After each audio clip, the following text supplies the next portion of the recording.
Ladies and gentlemen, welcome to another stream with your boy, your hostess with the mostest, your boy with all the toys, your guy that always says hi, I guess, just looking for rhymes at this point.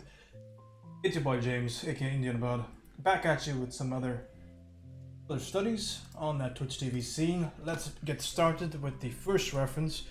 Reference I've chosen is armor, because I have this crazy Judeo-Christian setting that I have to be painting for a while, so studying armor is going to be of benefit, so therefore we are going to be studying armor because I want to study armor, and yeah, my word's law around these parts. I happen to be the sheriff of this town. But beautiful, beautiful picture, my goodness. Look at this. Look at this fucking reference. How cool does this look?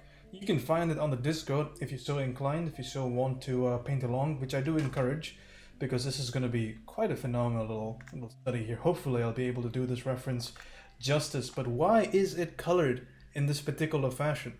Well, the answer is because of the fundamental property of armor. What does armor do? Armor says, hey, surroundings, I'm you now.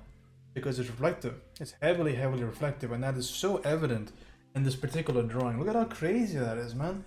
So when you want to ask yourselves, what do I put as the color of my armor? Well, it happens to be exactly what's available in the environment around it. You see these? There's so much logic to what we see over here. There's such a ton of logic. What are the areas that I'm highlighting right now? What are these areas? These are the areas reflecting the saturated ground right there. You see that? That's the sand, the yellow sand. Well spotted, Indigo. You're absolutely correct. And the same thing up here, that's the diffuse light, that's the blue of the sky, and this right here, that's your source, that's your sun, being reflected quite clearly, because every one of these plates acts like a miniature little mirror, and it says, okay, I'm going to tell you where my point source is, I'm going to tell you where the blue is, I'm going to tell you where the ground is, and I'm also going to tell you what's in front of me. Right, so the front facing planes go towards this value, the top right facing planes go towards this value, everywhere else that's top facing goes towards this particular value and color, of course. I don't separate out the two, and everything downward facing goes towards the sand. How crazy cool is that? Also, take note of the contrast. How interesting is that? The contrast is phenomenal, because over here we have these little areas of still metal, right? That's still metal, that's still chain right there. However, it being chain, it is not as reflective as metal, as this metal, as the plates that are next to it. So that creates a very, very cool area of graphic read, right? That's the thing that we're talking about. That's the whole design concept. Because if I was to develop this character graphically, what would it look like? Well, I'd first start with this whole idea of the silhouette, right? So if I was going to develop or design this armor, I'd start right there with big blocky shapes, right? I'd start like this, but then these areas, right? These areas that go in between, those areas would actually be part of my graphic read. So I would do it this way. So this is what the read would look like. And if you're ever wondering how to put read into your paintings, this is one of the ways, right? Because some parts are just easily graphically brighter than other parts. So the read would look like that, you see? There are kind of dead areas in the canvas, and there are live areas in the canvas. These over there could be considered as live. So when you're painting it, that's a great thing to consider, right? It's a great thing to consider, because when you're designing stuff, you can really make sure to figure out where these areas are before you even start painting it. Because when you decide what's dead and what's alive, it makes your design so much more interesting. Because already this has some amount of associated interest, right? It's because we're able to say, okay, well, that's going to be a certain different color. Maybe it would have been better to do this in the reverse fashion, but it doesn't matter. So it kind of gives us the breakup. So it's kind of cool. It's a very cool idea to think about. So now that I know what's going to be affected by what material is what. Because these are very information dense, but not very value dense, or not very bright in terms of value. And this is the exact opposite, right? Not that much information, but high amounts of contrast. So very cool idea. So these things are very fascinating. With the art of picture making, we also want to study exactly why things look cool, right? Because if this dude was just covered from head to toe with plate mail, the question is, would he look cooler? Because that's what we were trying to do, right? Because when you say cool, you mean appeal. When you mean appeal, you mean whether you like the picture more or whether you not, whether you don't. I would say maybe I wouldn't. I think I like this contrast. I think it's a nice thing to put. I think if the entire dude was just plate mail, I wouldn't have chosen this reference as easily. Because it wouldn't look that cool, because these blues wouldn't be as uniquely placed. I don't think it would be as strong of a reference. So it's a good thing to think about, and that's how we reverse engineer these ideas into our own armor that looks appealing. Exactly what I intend to do, what I've been doing for a while. A good thing to think about. Okay, let's settle the canvas up. If you guys do want to paint this reference, I do recommend it. It's a great reference. Fantastic things to learn here. Especially if you are not used to the idea of armor. I feel like the fundamental principles of armor are very well explained, very well evidenced by this particular reference. So it is a great one to get started with. I'm going to take a drink of water and then we will begin. This reference is going to be done for 45 to an hour. I'll say 45, you say an hour.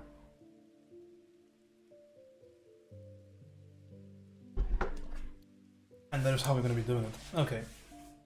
Any considerations to be made for this painting before we start? Anything exceptional about this that we want to take note of? Not particularly. There's a strong breakdown in value. I think it should be noted specifically that the lighting itself on this picture, light areas are just this much.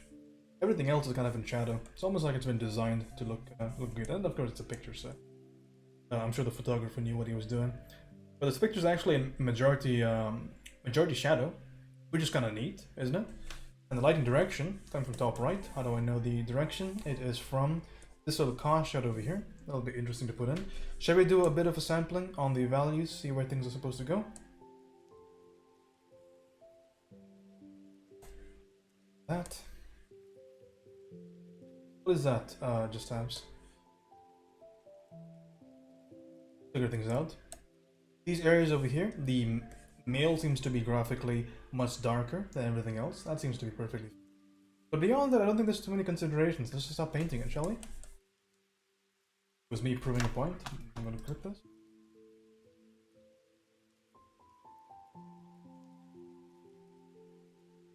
Wow. Cringe Lord's back at it again. Speaking of Cringe Lord, my goodness, Neil deGrasse Tyson. That dude, have you seen his latest tweet? What a fucking asshole. Alright, let's begin. 3, 2, 1, and we go. The first thing that we do, we have a very vague idea of that background. Not gonna spend too much time on that.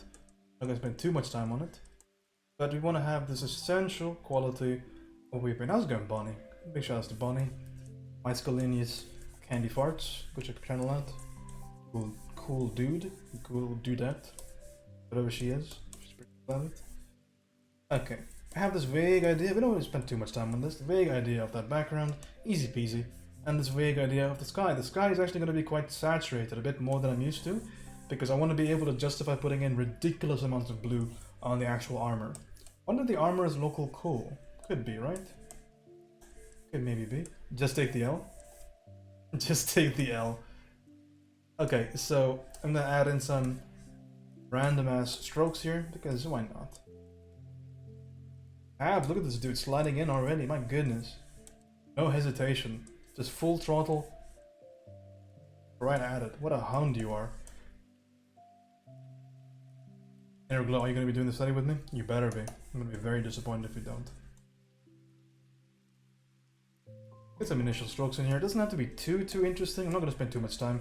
We are 1 minute into the study, ladies and gentlemen. So if you guys want to jump in, I do recommend it. Please jump in.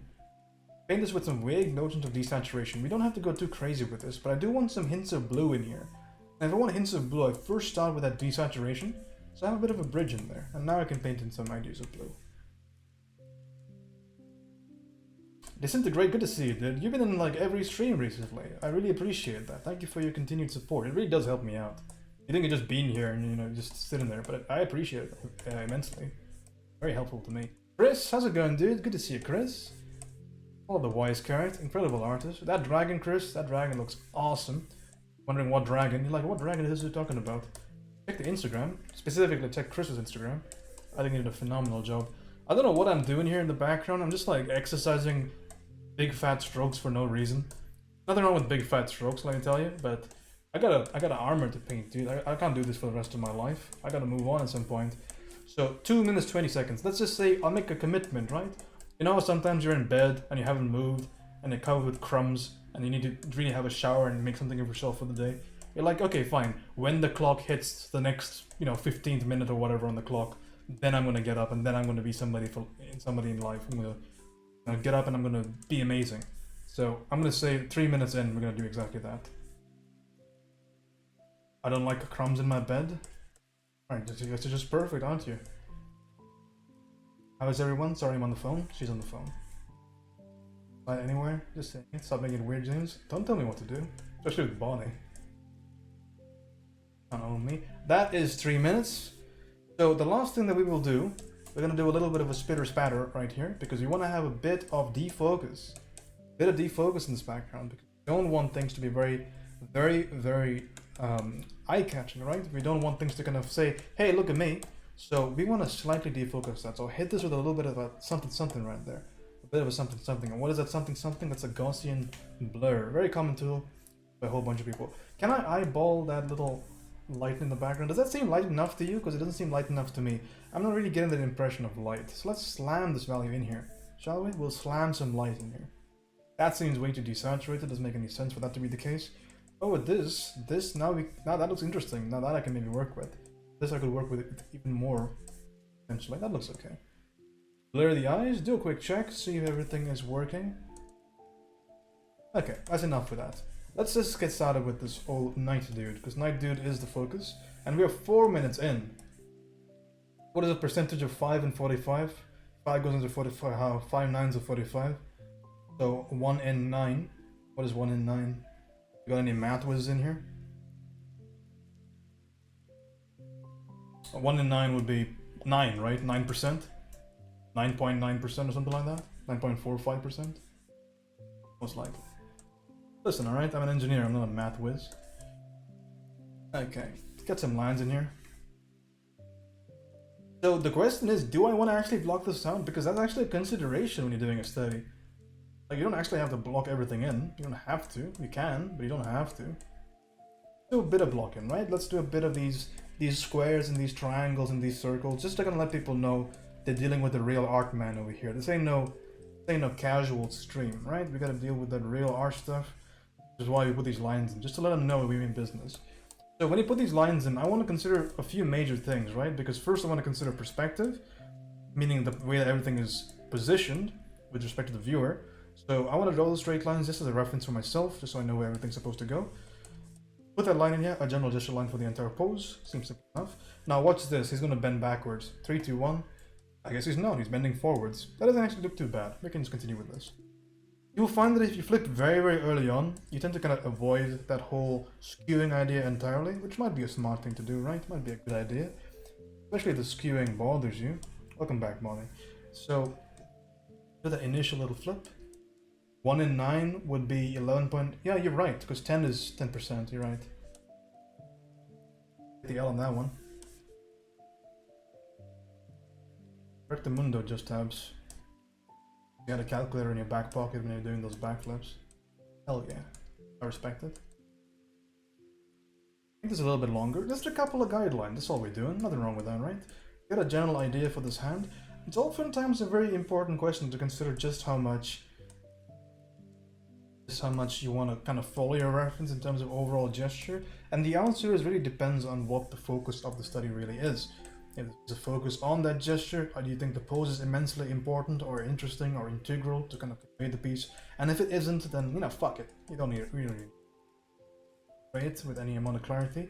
But you do want to have it to a certain amount, otherwise the piece is going to fall apart, especially if you don't understand what you're drawing, right? Because that's a legitimate problem. A lot of drawings, because we don't fully know exactly what we're drawing. Not my fault. I know basic math. Look at this guy being a nerd. Okay, being a nerd is cool these days. Imagine growing up in the previous generation and saying you like video games. Like right now, if you say I like Fortnite, then everybody's like, oh, Fortnite, everybody plays that game. But back in the day, it was uncool to not like it. Kipye, how's it going? The nerd Kipye. He or she. I keep assuming everybody's male on my channel because it's the internet, but I keep going wrong. So maybe I should assume everybody's female. What are you currently in school? You think that engineering is a nerd profession? What's wrong with you? An engineer built the house you're living in. An engineer designed the plumbing. It allows you to take showers every morning, and an engineer probably banged your mom as well, so you gotta be careful. Engineers will do everything for you. Get a bit of this, get a bit of that. A couple of lines here and there. Yeah, but you're making robots is cool. Tony Stark makes robots. What are you talking about? That's just a bunch of bullshit what you just said. You think Boston Dynamics is a bunch of nerds? Those are chads. You think the people from Boston Dynamics don't get their skin fluid played every single day? Are you kidding me? Like, if Tony Stark is a nerd, then I don't want to be not a nerd, alright? Tony Stark is a cool dude. Shout out to Tony Stark. Also shout out to Arnold Stark, the better of the Stark brothers. Because Tony Stark is adopted in the comics. Not even a real Stark, he's just a dude. Okay, that's a bit of comic trivia for you. You guys should read comics. Great source of inspiration. Did I say I wasn't a nerd? Well again. Reading comics is nerdy. Everybody reads comics. Hot chicks read comics. Okay, see, he picked up on it. You know, I'll give you that one just times. Okay, we're almost done with this little line sketch. Sorry to deviate from the study itself. But what are the considerations here? What I'm looking for is a strong coordination in my piece, and then I gotta verify whether or not things are kind of breaking up the overall gesture, and they kind of are to a certain extent, so I'll make some very strong lines in conclusion just to make sure things are okay. But we don't need too much time with this. What are we in? 8 minutes and 57 seconds? That's not too bad. Get some lots of lines in here to give me a bit of information on exactly where everything is going on the head. Say that 5 times fast, and then we can continue. We can continue with the painting. But what am I doing right now? My major focus is to get a bit of these boundary conditions for the piece, and then I want to search for shapes within that boundary condition. Because why am I worried about the shapes? Because the shapes are what's going to give my painting context. That's important to me. I want to have my painting have a bunch of context with it. It is important. And we continue. So this is the moneymaker right here, you see? Oh, fuck. I can't believe you've done that. Hey, thanks for the follow. So this is the moneymaker right there. You see this shape? That's what we were searching for all the time. Because the purpose of a block is to find enough context on your canvas to find those shapes. And when you find those shapes, your drawing is basically over. Because you just paint those in with the appropriate value and color, and you're done. There's nothing else to it. That's just painting 101. Right? Slap some edges on there if you want to be impressive. But that's all you need to do. So do it. Again, you don't need to block things in to find that overall idea of the shapes. You can just do it straight up, right? You can just straight up draw the shapes. I like to add a bit of context in it because A, I want to practice the drawing a little bit more, and B, it's a little bit safer doing it this way. You will find as an artist, it's way more easier, not to mention easier, but the more important word to mention there is reliable. It's way more reliable for you to do things a certain way, and that certain way is mostly doing just as much as you need to every single stage. Right? And that's the most important thing. You do just as much as you need to get to the next stage. So you'll hear this kind of advice in a few ways, right? You'll hear people say, don't do multiple things at a time. Like, why do people, when they have the opportunity, why do they tend to always do black and white first and then color when they're doing pieces in digital? Like, why is that? The reason is because it's easier to first think about the value and then think about the color, as opposed to think about everything at the same time. It is easier, it's more systematic. The less things you have to think about at the same time, the more chance you will have for success on a painting. That's just the super hot facts right there. Easier to control. That's the reason why I use a bunch of straight lines when I do my initial block, and I'm using curves right now at the very end of it. The reason I use straight lines is because I want to have strong amounts of control, because that'll contribute very, very harshly to your success rate when painting, because it is indeed, there is a variance when you paint, right? And that variance oftentimes comes from unfamiliarity, because I can draw a portrait, and I've done thousands of portraits. What happens if I need to draw like this old man or this really overweight dude? Like, I haven't drawn those things very often. What if I have to? Well, then I need a fallback strategy, because I'm not very familiar with these things. I haven't drawn them enough. If it's a muscular dude, easy peasy. I could draw that without a reference if I wanted to, because I've drawn that enough times to understand what it means. Line in here, little line in here. I don't have to draw the entire sword, because it's going to be abstracted. I just want to find the landmarks. The landmarks over there. Thick, isn't it? Don't want to draw a super thick sword. Keep it like this, maybe. And I want to find this negative shape in here. So there is a bit of a cloth thing coming outwards over the overall silhouette. So it goes like that. This little arm, it goes inwards. So kind of fixing a few of the issues with my posture. This might go a little bit higher. Go. And I want to get these nice long lines. Just an idea of where the sword needs to go. I don't want to get specific with it. Just one line is enough for me to figure out where everything goes. I'm going to evaluate this little line over here. Just kind of get some of the gestural lines out of the way, because these are what's really important at the end of the day, right? Like when you draw a person, draw a woman, for example, in gesture, what's the most important thing? At the very beginning, it's the hip and the shoulder angle. You get that right, and you can just start permeating through it and make it nice and attractive. But if you don't get that right, it can look very static. Okay, I'm done with my lines. Let us move forward in the painting. Let's apply some value, some hot and fresh and spicy value onto this. So the first thing that we do in this stage over here, once we have these lines, is we do not want that background to interfere with our piece. So I'm going to quickly mask around this. You can just paint around it, there's no problem. You'll see me use selection tool a lot, and people in the chat hate me for it. Not people in the chat, just abs. It's just abs. But doing this is important, one way or the other, because I want to separate. You see, you don't have that much of a bleed through. You don't have that much of a bleed through from the background to the foreground. So I want to eliminate that bleed through by having this lovely neutral color that goes through my painting. Let's just say we'll pick it as a neutral blue. Okay, and now it's neutralized. We have this complete separation, which is good, because we want this separation, because I don't want that color to bleed through. And now I have the liberty of applying some regular color. This is almost like the gesso stage. If you follow traditional art, you do charcoal and then you gesso, or you gesso and then you charcoal and then you paint over it, if you're doing an oil painting, that kind of stuff. Okay, and at this point I will be beginning to swatch things, because swatching is important. I need to be swatch. What I mean by swatch, I mean I'm going to experiment around with colors, because they're a very colorful piece, and I want to figure out what the colors are going to be. And I can do this very easily when things are in a selection, right? So I start. First thing I want to pick is that beautiful, beautiful saturated blue. How pretty does that look? Okay, I can start here with a bit of arbitrary strokes. Maybe that can go right there. Right now it's a question of best guess, right? Because I'm doing a best guess and then I'm moving on. You'll see me doing this a lot, or do this a lot, but I'm doing my best guess and then I'm moving on. Why am I doing this? It's because it is very, very hard to pick super accurate colors or values when you have nothing else on your canvas. It's a difficult thing to do. It's not easy. So in that regard, I will do maybe 1 or 2 corrections, and then I'm just going to go ahead and paint that value in. Because I can't be wasting time. I got limited time with this painting. So I can't be wasting time thinking, oh, is this okay, is this not okay? I do my best guess on what might go there, and I continue. That's a very strong idea. Because when you're painting in general, you don't want to be waiting. You don't want to be waiting indefinitely for the right color to come upon you for some random reason. What you have to be doing is actively trying to search for the right colors. And as counterintuitive as it might be, sometimes just jumping in there and putting in that appropriate, or at least what you deem to be appropriate at that particular point, putting in that value and just sticking with it is far, far better in the interest of finishing the painting. In general, not just for time, but just finishing the painting. And why is that? That's because when things are put into context, it becomes tremendously easier to make objective decisions. Because when things aren't in context, things are a lot harder to evaluate. What do I mean by context? I mean context is in putting in every bit of information that's supposed to go there. So if I say, is this white enough? Is this dark enough? What do you say? Do you say yes or no? Well, you shouldn't, because you should say, what is the context of the final painting? Is that indeed going to be that dark? Is it going to be surrounded by dark? Is it going to be surrounded by light? Because it makes a big difference what the context of a painting is. A painting surrounded by white, as opposed to a painting surrounded by dark, or at least a subject within a painting, that'll completely change how it looks, right? It's not a trivial thing. So you have to strongly consider it. That's why I oftentimes put my background, at least vaguely, before I start my piece, because I want to have some inclination on exactly where the value is supposed to go. Because if I don't know this, their painting goes awry. The context ultimately is what we're painting. We're not just painting the subject, we're painting the context that the subject lives in. Like, we're not drawing stickers or emotes, we're drawing paintings.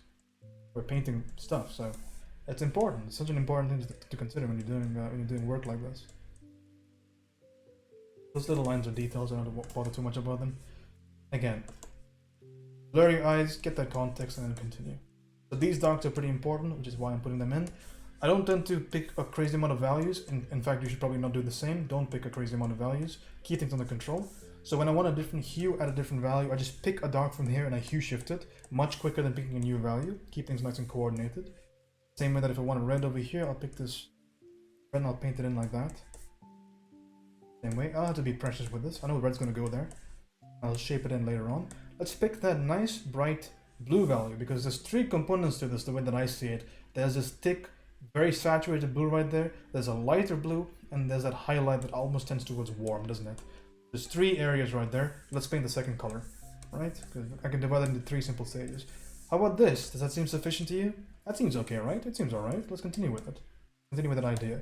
But did I say that the light's coming from the top left, which means that we can just keep painting top left facing planes with reckless abandon, right? We don't give a shit. We are operating in unforeseen, uncharted waters right now. But we can do this with the confidence that we know what shapes are, we know what armor is shaped like, we have some information in this idea, so we can do this quite quickly.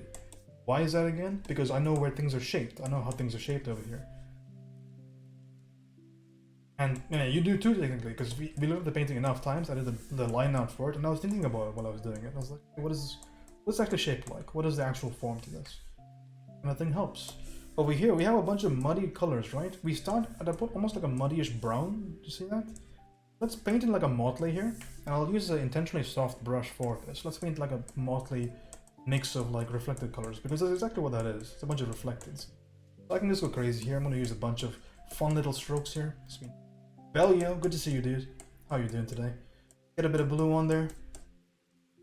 Oh, we see a challenger approach right there with this purple. I see a purple right there that I can use. Use a purple here, use a purple there, use a purple everywhere. Get some red on here. Remember, mix things up when you're painting armor. Armor is intensely reflective, which means when it sees something happening, around it, it immediately wants to go, hey, wait a second, I want to be involved in that. I don't want to be left alone, I want to be involved in that. That's what armor does. That's the fundamental aspect of armor.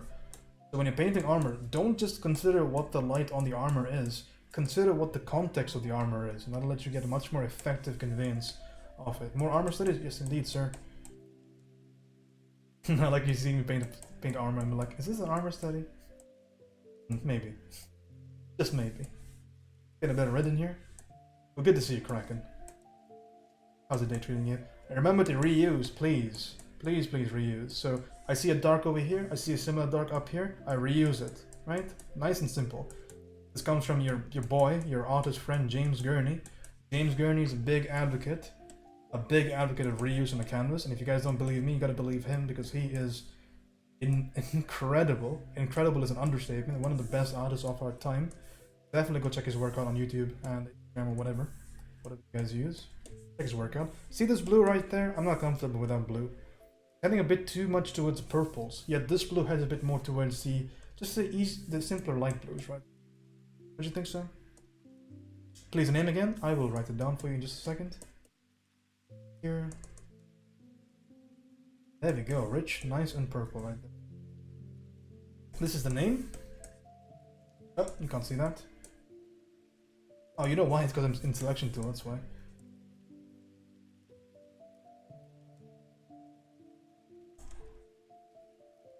James Gurney. Continuing. Put that light in, right? Why do we need to dilly-dally? Put that light in. You know it's there, so let's paint it in. Look at that blazing hot color. It's so goddamn, so spicy. Does that look appropriate to you? Does that look like it matches? Almost, but not quite. Maybe a bit more desaturation. I know it's warm. I feel it's warm, but maybe it's just white. Is it white? Well, white seems to fit better, but I feel bad as a human being putting white in there. So let's keep it as a slightly saturated yellow. Slightly saturated, because I want some warm color in the picture. It makes sense to me to have a bit. Okay, we go on. We paint our little journey here. Oops, I'm following on IG already. Thanks. Nice. You have good taste. See, it's already starting to read like armor, right? Because we have the super specular. What reflects that strongly? Very few things in nature reflect that strongly. In fact, the things that reflect that strongly, you're gonna roll your eyes at me, but reflective things paint are this strong with their value. So that's how we know it's reflected, right? So what's the moral of the story here? Why do we even make that conclusion? Why are we making that observation? Because when we paint reflected things, the first thing that come up to my brain, or come up to our brains collectively, is, wait a second, this is reflective. Let's slam those lights in. Because it's giving us a 1:1 somewhat true representation of the surroundings, right? That's the idea.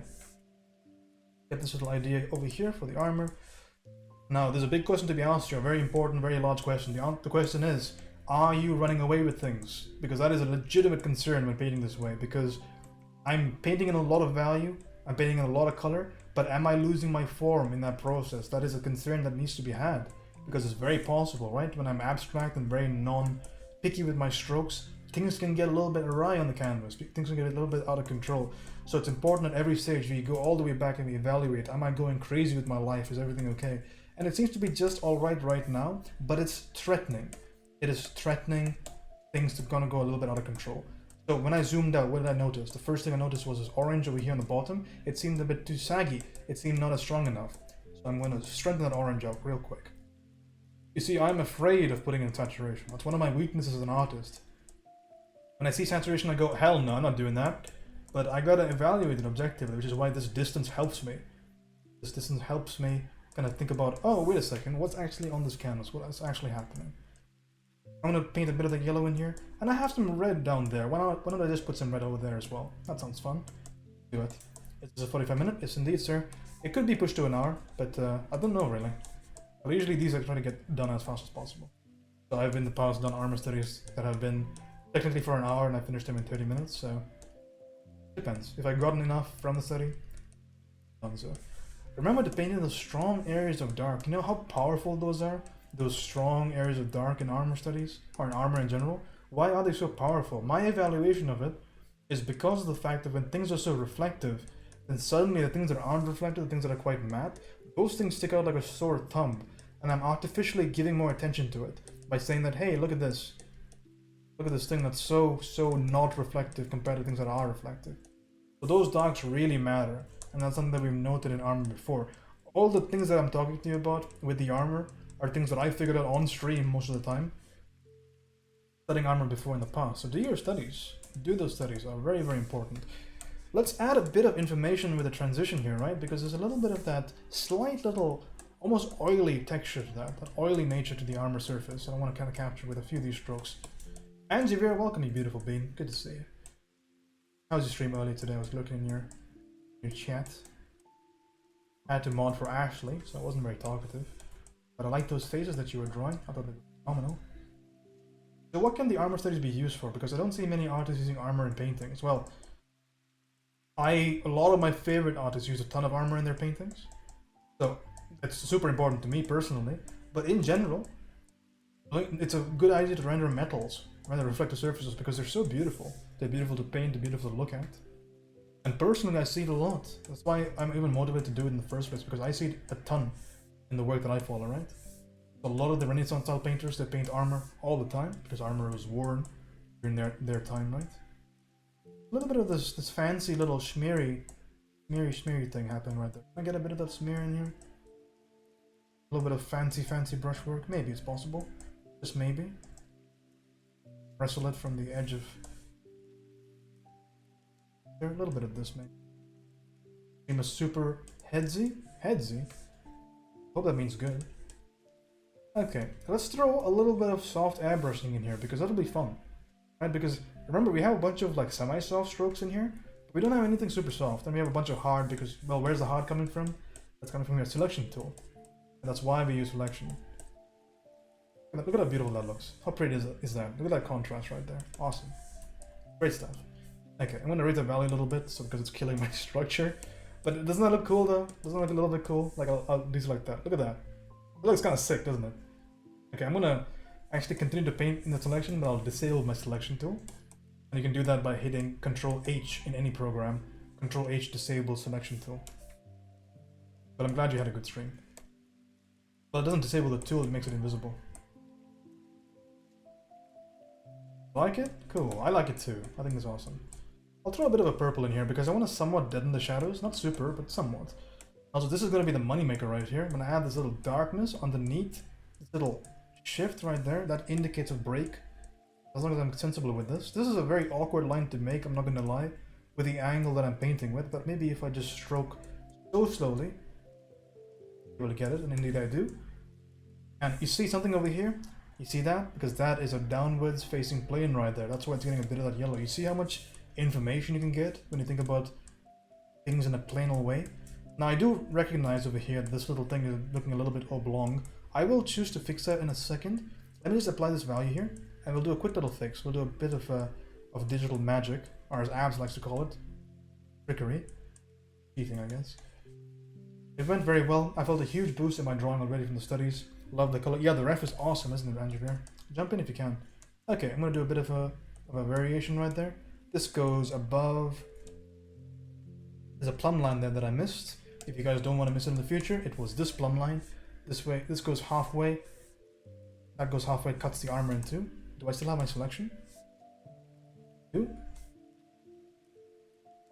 Taking way too long in the background. Need to focus on the simple structure first. No problem, dude. I'm glad it helps you. And yeah, like I said, feel free to do the same with my work as well. Something that you don't like, comment on it, dude.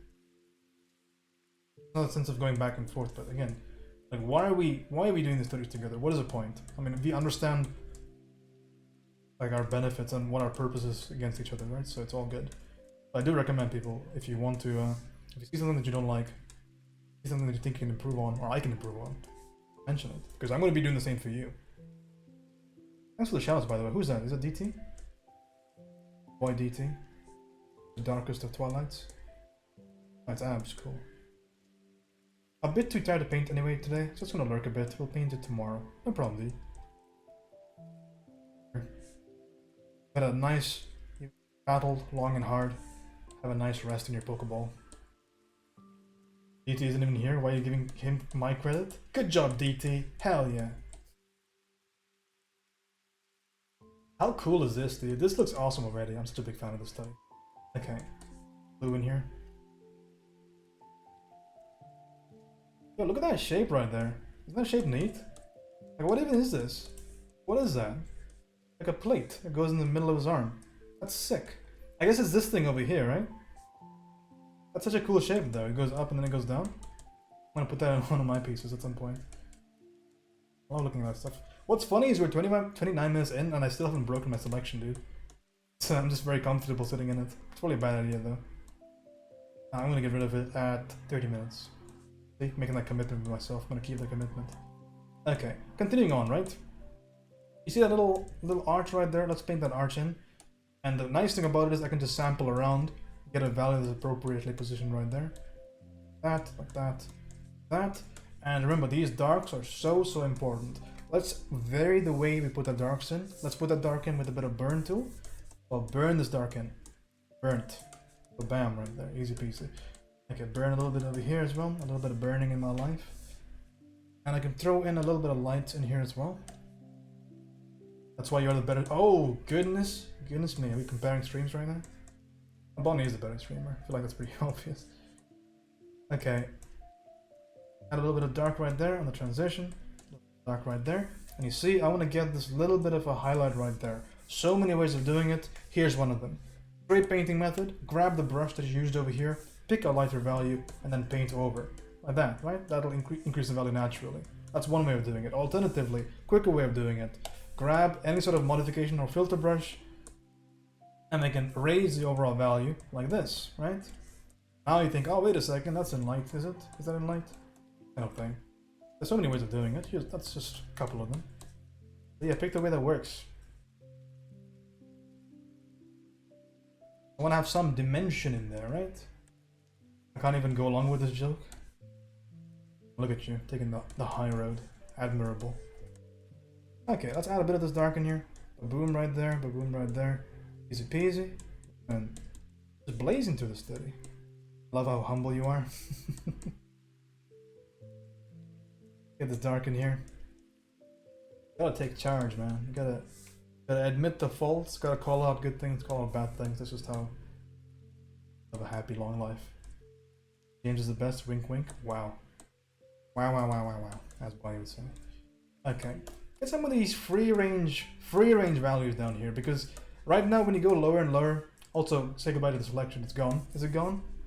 Is it really gone? At last we are free from the tyranny of the selection tool. Now we can actually paint something outside it. Okay, let's paint some interesting negative shapes first and foremost. We go bam right there because that's such an interesting negative shape. Look at how cool that is. That looks awesome. Can we get rid of these lines? They're gone. We don't need them. Do we need them? Come back. Do I need you? I don't really need you. Fuck you. You're gone. Okay. Bit of yellow right there. Gotta go for a second. Be back soon. No problem, dude. Now we gotta round out some shapes with our value, with that sweet, sweet value in there. A couple of changes need to be made.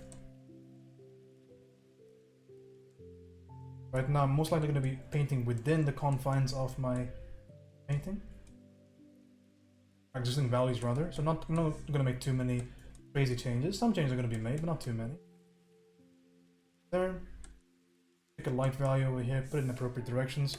Can paint this with a bit more of a softer brush.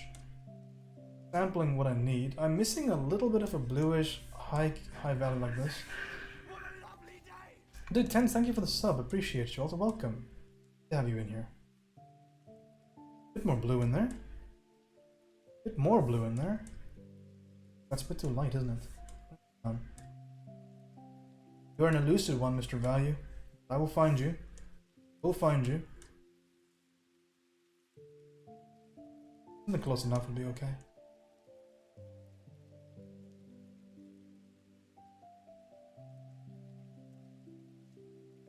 That's good enough.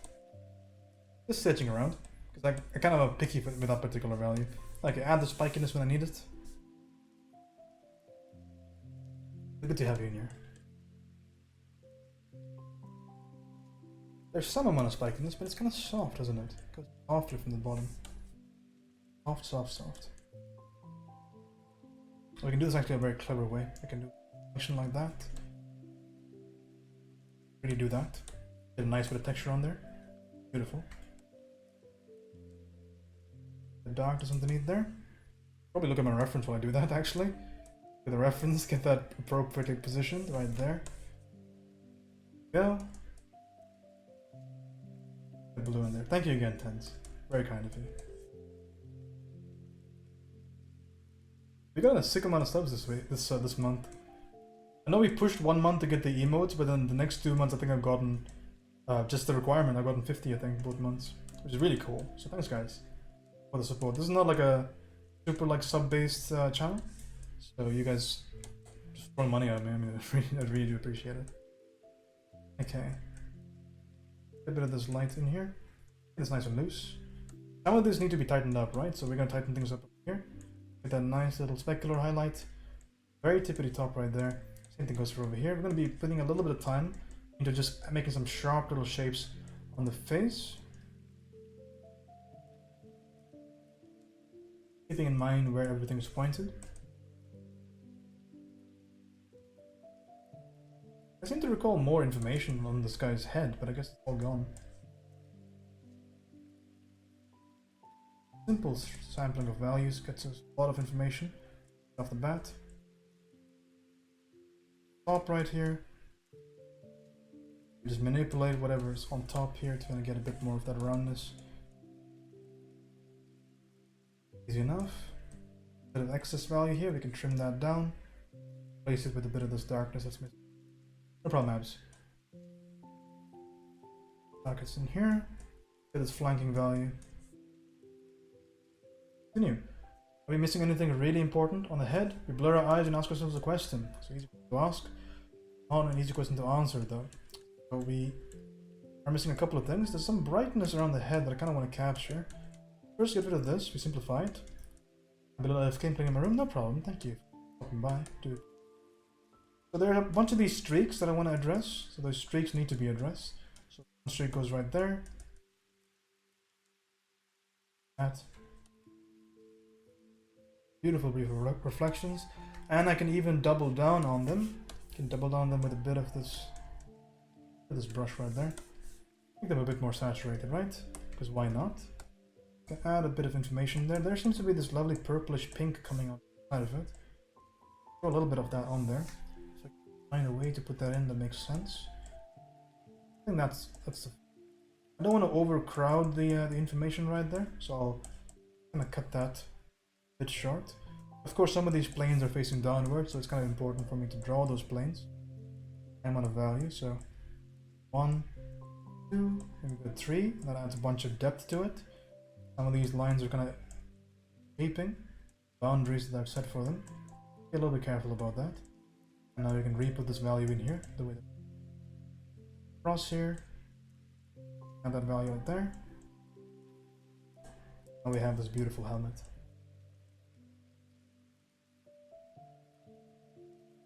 Again, just managing the darks and lights. I'm spending a bit more time because of course the helmet's going to be the focal point. So it is worth spending a bit of time there.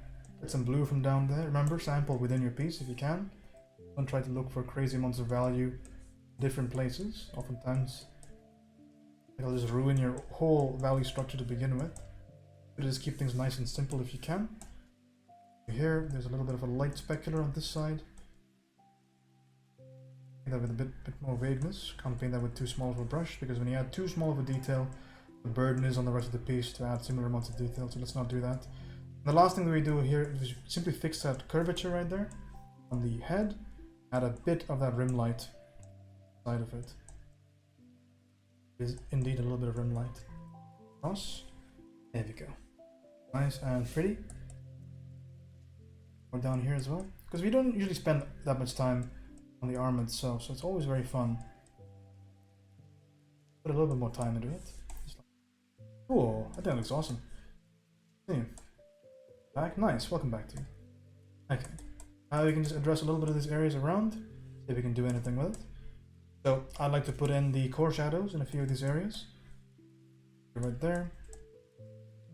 Here. Of course we have some of this darkness here, curving around. Thank you, Kraken, appreciate you. A little bit of a core shadow in here, can paint that. That's a little bit of a quick little selection tool madness right there. I still would like to see my selections, by the way, so I'm going to disable that little thing that I just did earlier. Invisible. You can paint in a little bit of this curvature right there. Same thing goes for over here. Basically, I'm going to be reflecting the sun, the sky and the sun. Both those values need to show up here. Oh, fuck. I can't believe you've done this. That's Mana, thank you for the follow. Welcome to the study stream. Find the reference on the Discord if you'd like to paint along. Okay, so same thing over here. Let me first figure out where this armor is supposed to go. So again, using a bit of negative shape, I can evaluate what the overall shape's going to be. Because of course I do have lines for this somewhere, but those lines I don't really want to trust them anymore because I've made modifications since then. Let's go a little bit casually over here. Get this little line right there, get this little line right there. And why is it important? Because it's going to tell me exactly where I need to put my core shadows. So then I get the core shadow value, I just sample this value right over here. Because I make the assumption that these values are somewhat similar. I can do the same thing up here. I can just take this value up here and make it a purple core shadow. It doesn't really matter all that much. I just need that darker value in there. Let's just say I'll stick with this value right here.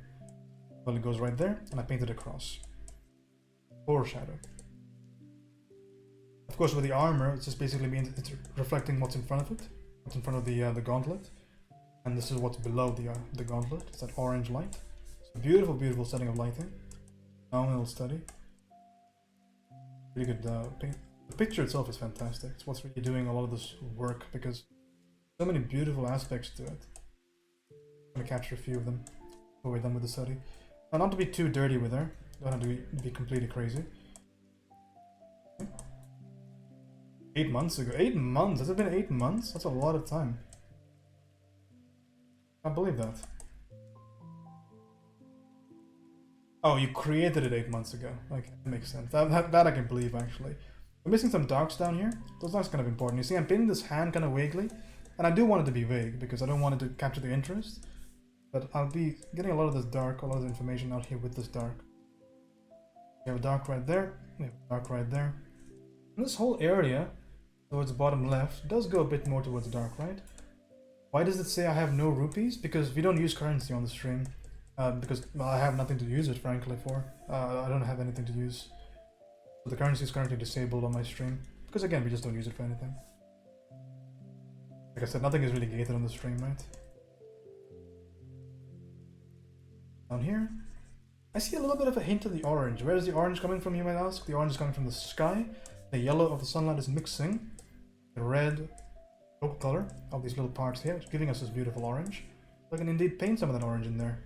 That. I don't have to be specific with it because again, this whole part of the paint is going to be quite vague. I'll add a few indications here and there about exactly where things are positioned, but I don't care too much about making things very perfect right now. The armor is looking just about where I want it to be. Just do a couple of fixes for the value. Should be ready to go and proceed to the next study. So I can shape this side of the armor with some value. So I'm adding a dark value on the right side of it, and I'm going to shape the armor like that. So make sure things are in control. Also, be a little bit careful about that overall edge condition. I want the edge to be somewhat broken up as well. Remember, when you paint something in the darkness, it's important to paint it with a high amount of vagueness within the shadow, but the edges are important because the edge is actually going to be very interesting to the viewer to look at. Because we look to the edge oftentimes to give context towards the rest of the object. So when you're drawing a hair, for instance, drawing hair in darkness, you can afford to have most of the hair be completely flat and dark, but if you don't pay attention to the edge quality, then sometimes it's not going to read its hair properly, it might read flat. Sargent, a painter that's better than you and me, he once said that the purpose of the shadow is always, number one, to give indication towards the form of the subject, and number two, to give context. Edges give context to the material. I'm of course paraphrasing, but it's essentially what he said. I agree. That's basically what we use it for.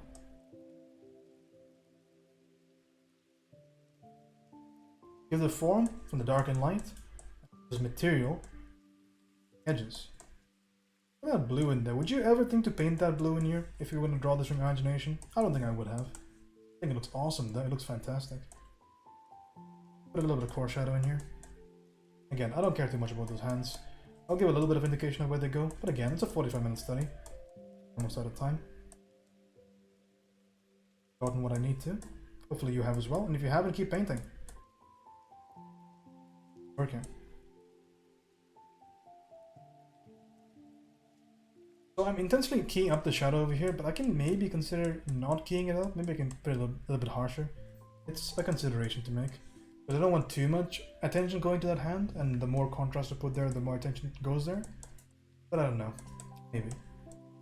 I can put a truer value of light over here on the armor right there. I have to put a much lighter value right there. Possible.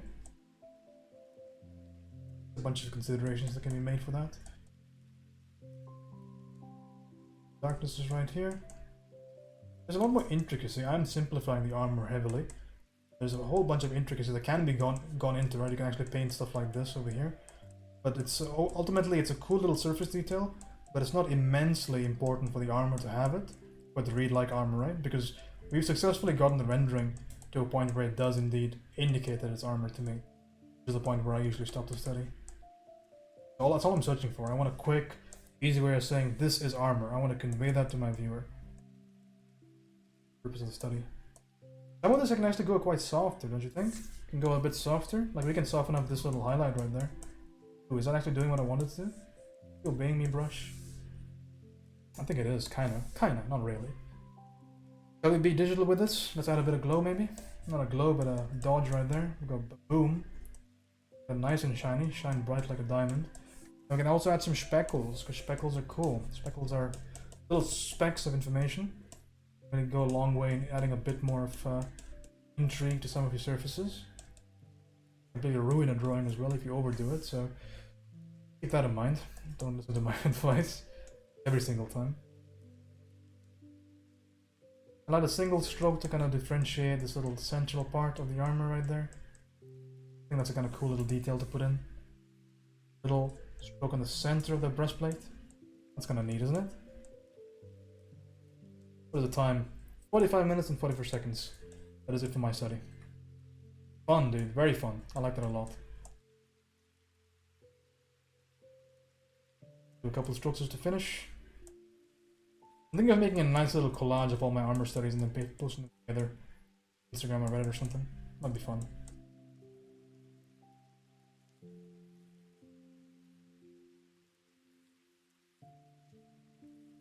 Yeah, that was cool though. Shall I abstract that hand really quickly, just for completion? Go here, go here, go here. Hand shape. We'll just apply some value to it. Bam, bam, bam, bam, and then we just be confident with it, right? And then nobody questions us. As long as you're confident, nobody will question you. See that? It's like we did nothing there. It reads like a hand. A couple more contextual pieces of information. A bit of that knuckle there, you see that? And it's done. I'm not doing anything more with it, it's done. Okay. Let's submit, right? Nothing else to do but submit. Put a little bit of a lighter value over here. I'll go a little bit over time. I'm having fun. Value right there. And maybe a slight little bit of the specular. For context towards this chainmail texture. There. It was so beautifully warm over there, right? Because of the reflected light. How pretty does that look? Lovely.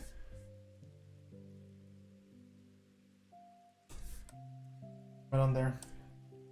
Done. Cool. First study of the day. Done and dusted. If you guys did paint along with me, it is highly encouraged on the stream. Do reviews right after we finish every single painting. But go ahead and post your painting to the Instagram. Look at that pink in the background. How crazy is that? Go ahead and post it on Discord. We will review it in just a second. Let me fix the cropping on this. That sword, Jesus, look at how that.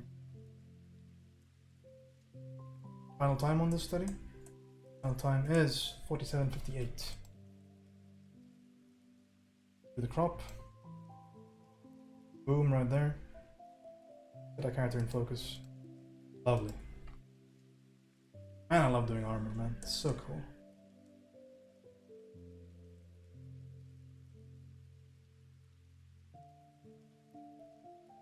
This study is going to be submitted to the Discord. If you guys did the study with us, please go ahead and post it so I can review it along with my own. Then we'll get started with the next study of the day. Let me go ahead and export this.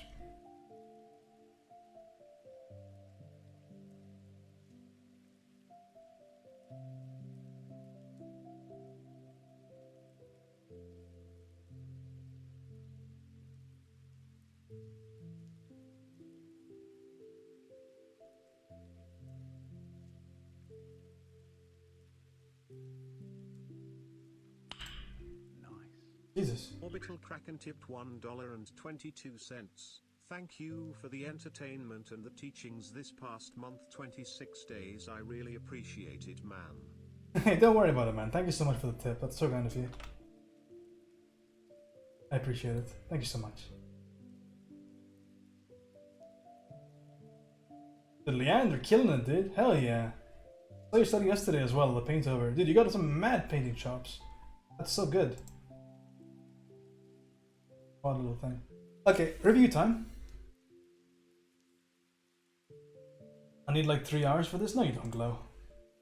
You need like good time. That was really fun, and yeah, a good test on our little armor fundamentals. Like, I missed a bunch of things, like maybe I would like to go on this little thing over here, because it looks so cool, right? Like, there's so many cool things to this armor set. Like that thing over there, like that just looks cool when you put it in there. It's like, with that lovely contrast. I'm not gonna change it, but like it just looks cool. Okay, let's review. This is the Discord. This is the Discord? This is the Discord. No. Where is the Discord? There it is. You can just screen capture it.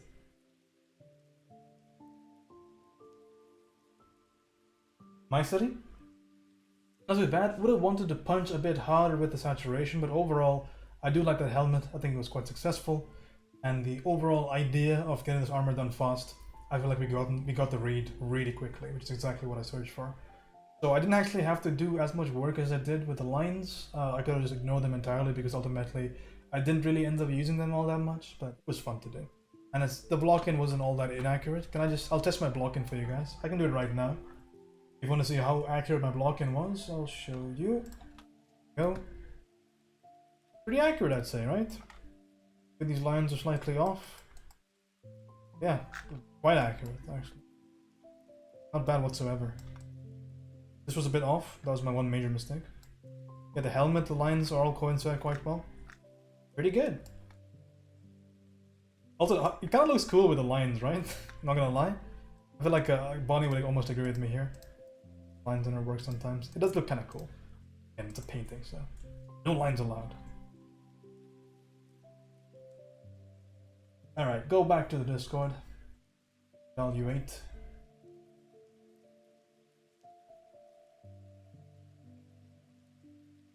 Alright. Back to the Discord. We got Leander, yes. Crazy study, dude. I really liked it. I think your colors are shockingly accurate, actually. I don't know if you have just a great eye or they're just straight picked, but regardless, you did a great job with the render. I think all of them are used quite appropriately. Going a little bit shorter, I think you made him a bit stumpier in terms of his overall proportion. But that rendering is, it is glorious. So I don't even care if it's picked or not. I think it's just maybe a good eye. But the actual application of value is very, very evocative picked. Yeah, that's what I thought. But it doesn't matter because I think you did a great job with the actual application, which is what I was just talking about. I think you can recognize hard, soft fairly well. So yeah, just be a little bit careful with that overall proportion, okay? That overall proportion, because it's a bit squished right now. But as far as your actual rendering goes, quite good. So get that proportion. So spend a bit more time earlier on the study. So I might not necessarily do it myself with the block-in, but it might be a good idea to spend a bit more time on that proportion. A good job with the rendering. Great stuff. Also, welcome to the study squad. Yeah. Dude, is this a heavy paint Wabbajack draws? Hell yeah. That heavy paint going in there. Pretty goddamn good, dude. One thing that I want you to consider is I like the saturation of the orange. I like that you're going bolder. Be equally bold with that blue coming from the sky, because I don't see that strong saturated blue, and that's what you're missing in the study. I want to see that strong saturated blue in there. And don't waste all that time on the background. The background's not really important, right? Since this is an armor study and this is in heavy paint, you don't have to worry about that background. The background can go sort itself.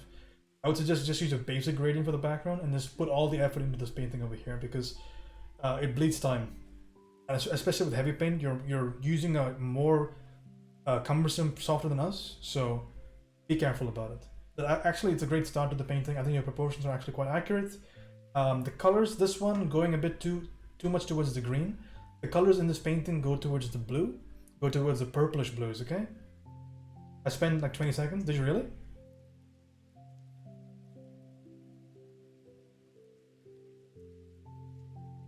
Oh, a bit too much detail then in there. It's not that bad. It's quite fun. Heavy paint. I should be doing some heavy paint on the stream. How's it going, Jam Jar? Shout out to my boy Jafar. Good to see you, dude. But yeah. So a bit more blue in there is what I want to say. The nice stuff. Gonna join in for the next one? Cool. Alright, that's a review, guys. Thanks for painting along. Nice stuff so far. Back to our usual. I have a stream deck for this. But yeah, that's my study for the 45 minutes. Kinda cool, right? Pretty sick. Okay, study number 2 is going to be up here. We have to do this portrait in an hour. That is Bren. Bren nailed it on Twitch. It is her birthday today, so we're gonna all paint her for her birthday. Gotta fucking pitch in for the study. I'm gonna be really mad. Right. Especially desaturate these lines a bit. Gonna make a nice little fun post on Instagram.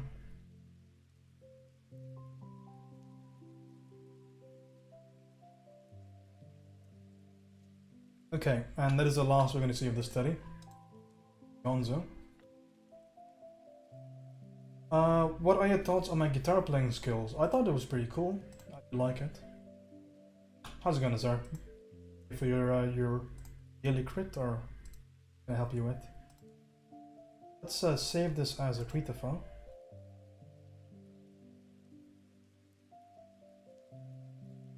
picture on Discord. It's going to be in a second. I'm just figuring out something logistically.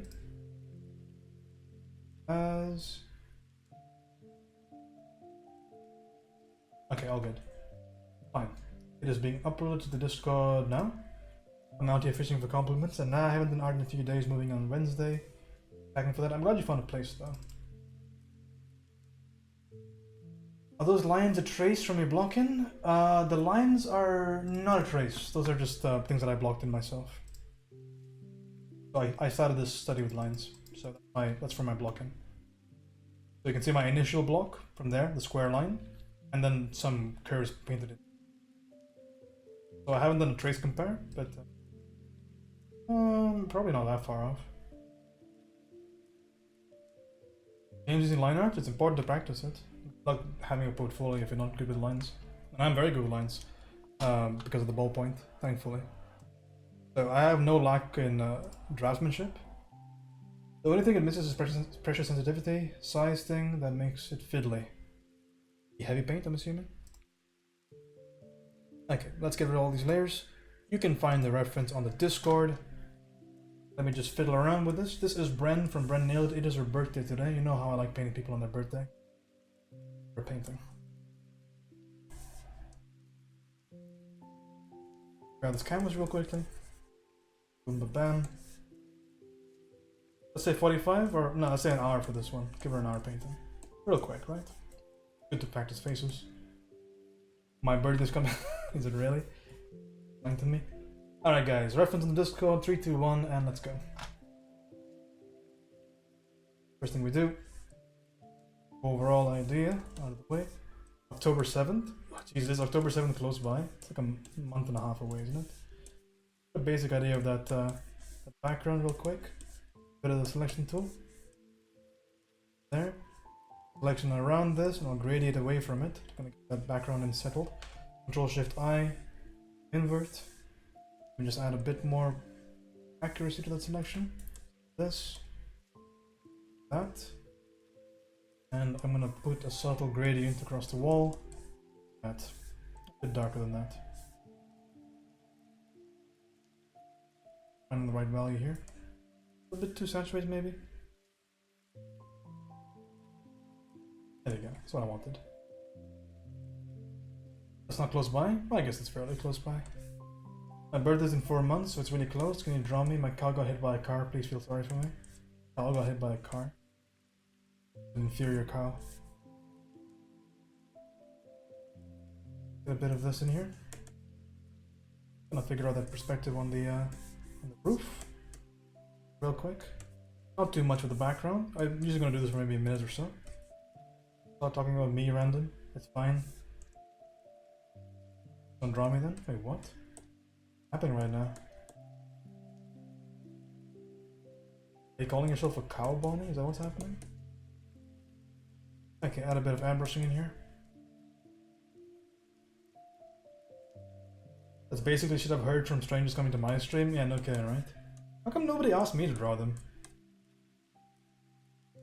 Nobody in my stream wants a portrait from me.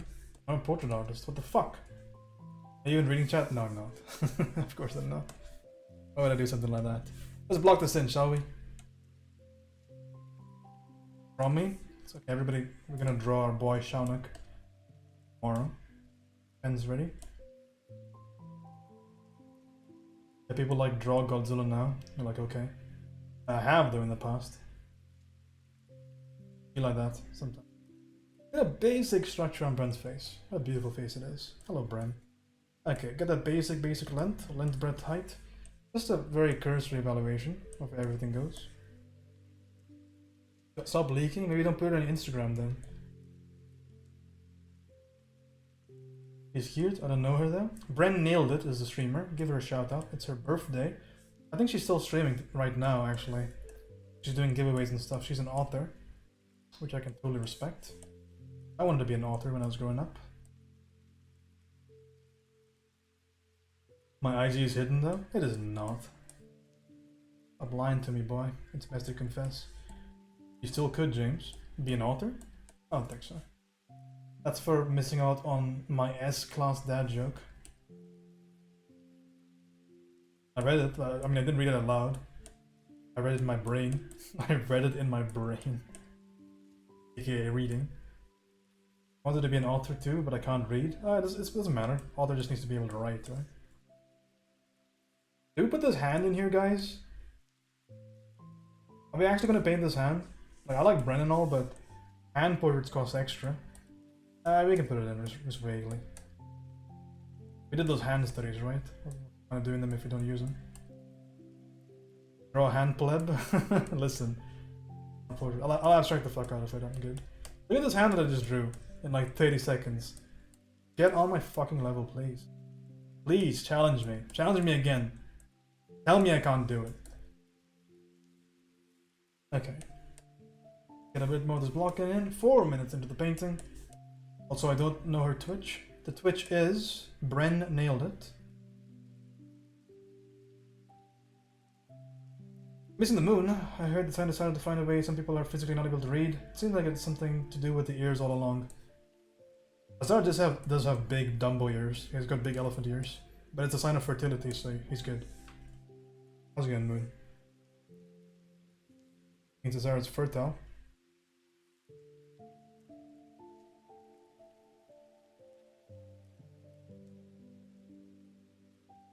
Eyebrow line in there. Just gotta map out the proportions of the face because we are aiming for a likeness. Nailed. Okay, hold on. Mons are incompetent. 1 second. Oh, that's my music. Speaking of incompetency.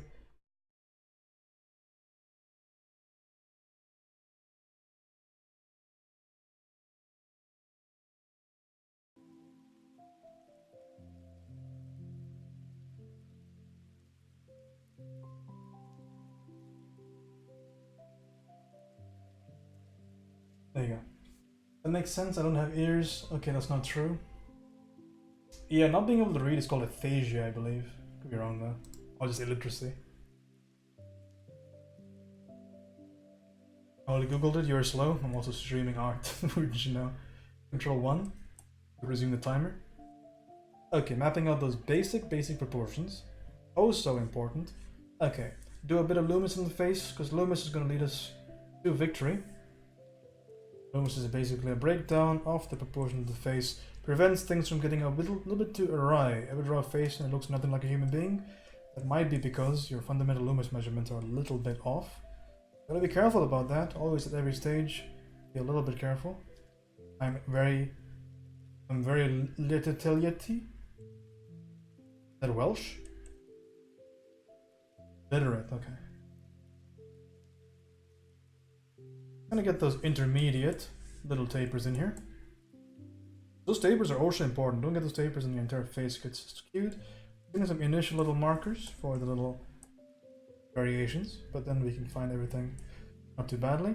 The location of the eye, cut this into thirds, 1, 2, and 3. Eye is probably going to be somewhere in the middle of this. There. Probably a good idea to kind of think about slightly the fact that the head is at a bit of a tilt. Isn't it at a tilt? It is at a tilt. So let me do a bit of tilting on the lines. Prevent me from going way too crazy with this. Or I can just do this with the magic of rotation. Now everything's straight.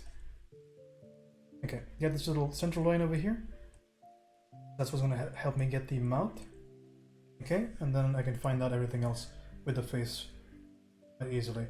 Get a little mark in between. That's the glabella, area between the eyes. Your little frowny face goes. It's your glabella. Important thing. Say glabella 5 times fast. Okay. Even drawn a face and it looks nothing like a human? No, I have not, as it wasn't a human.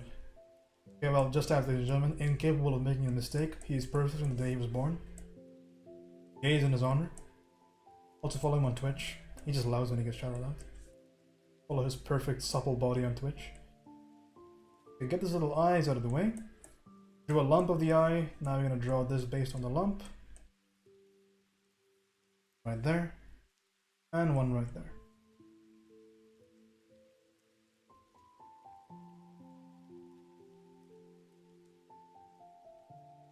Do I shout at myself? That feels weird. Do it. Embrace your anger.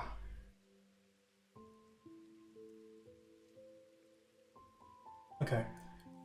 Figure out the nose in relation to this. There is a little bit of a line right there. Her face is a little bit big on my computer. It should be smaller so I can evaluate some of the subtleties.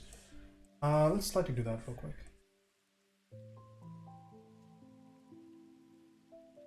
Shout out to my boy Azar, going to art school. He's gonna get himself a smoking hot Asian girlfriend. Mildly calling it, by the way. I saw it in my dreams. Ready, Azar. Get this little line over here for the glasses. Just blocking things are really simple. Keeping the lines nice and straight. Why does it have to be Asian? Why do you have to be Asian? Okay, get these lines over here. Easy, easy.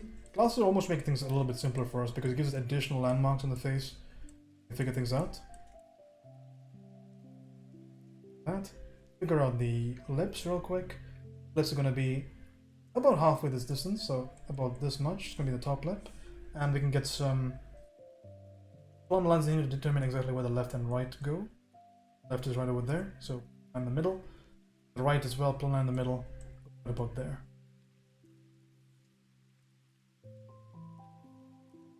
Good luck with the school and the Asians.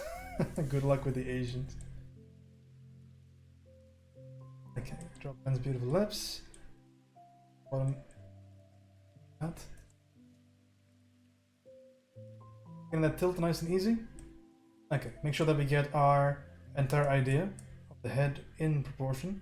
Make sure that the break happens where it needs to happen. This is the most important thing that we can fuck up, which is the jaw. We've got to bring things in a little bit more. Evaluate some overall distances. Get this there. That's out of the face. And the more simpler we are at this stage, the more successful the paint is going to be. What we don't want to go is to change this a billion different times, because oftentimes that's what happens when painting portraits. Make one change, you make it again and again and again. So be quite decisive with your moments. Should pan out to be just fine. Bring this in a little bit more. Be the end of my measurement. I think I have everything. I want to figure out where this little taper ends. The taper ends according to me right over there. One line right there. That's where the taper ends.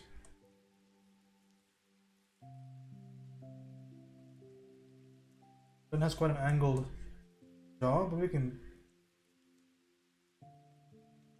that way. We should be pretty good to go.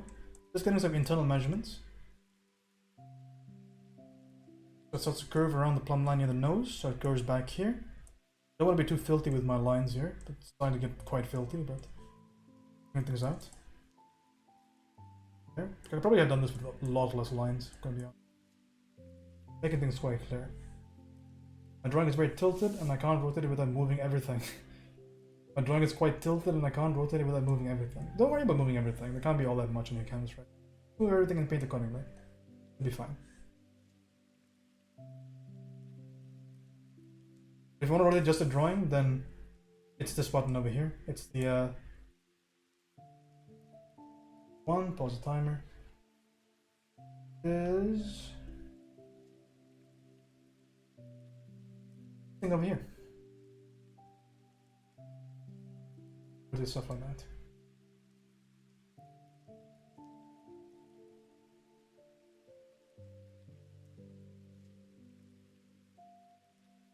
He'll slap me before I can even ask if he can be. What? Azar? Okay, get this little line in here. That whale out of the way. Spam your whales if you have them. My whale shape. Why change from Krita to the dark? Why the change from Krita to the dark theme? This is still Krita though. Who told you about my Photoshop shift? Got to make a new layer? It's okay, just rotate everything, dude. Ultimately, if the portrait is not okay, it doesn't matter if the background's not in perspective. It doesn't. I'm gonna make some final lines here, just to kind of finalize where everything goes. I know, but the other day you said something that you're switching. I might switch, yeah. Not might, I will, eventually. Not just yet, so you can enjoy me for a few more months. With a curved little gesture right there. I'll exaggerate that. Why would he hint at you getting an Asian GF if he didn't want to be your GF in the first place? It's true. What a long-winded goal into Azar's booty.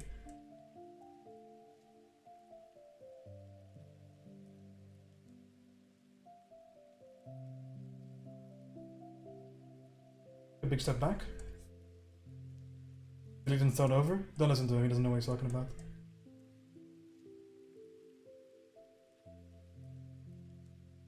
Real quick. Line right there. Line right there. Neck idea out of the way.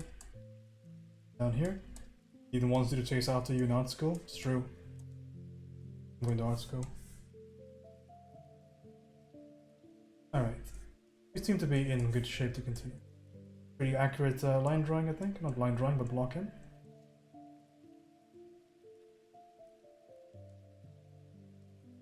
Pretty good. Let's start putting some paint on this, because I can never evaluate stuff quite accurately unless I put some paint to it. Diana, how's it going? Good to see you again. Life's been treating you. Little thumb in here. A couple of little changes. Again, block that hand is going to be blocked out with very little actual hand anatomy. It's just pure going to be observation. Negative shape. Possible. Okay, looks decidedly hand-like. Good to see you too. How's things been? I've been seeing some momentary updates from you on the Instagram. How's everything been? How's streaming? Mark been treating you? The whole story, the whole situation report. No, you didn't come in here to interrogate it, but you know. Lines in here for the hair. With my new PC, that's exciting. Yep. There we go, things are looking quite okay. A little bit of a mark in here. Azara's leaving James in front of the girl. You fucking what, mate? Have you made any progress on that little, on that the Asian artist that you like? Have you become one step closer to catching him? Because I'm interested to follow that journey. Throw some purple dark value. Here. Love your art, thank you, I appreciate you. Beastie, how's it going? We're doing a quick portrait. In an hour. We're 14 minutes into the painting. Some of the block in. Continuing on. We follow the epic beast. Hey, the best person on Twitch. Hey, the worst name on Twitch. Check him out. Quick little block in underneath here. I don't have to be too precious with this. Throw some red, throw some purple. Just throw some darks in here, man. Darks, that's all we need.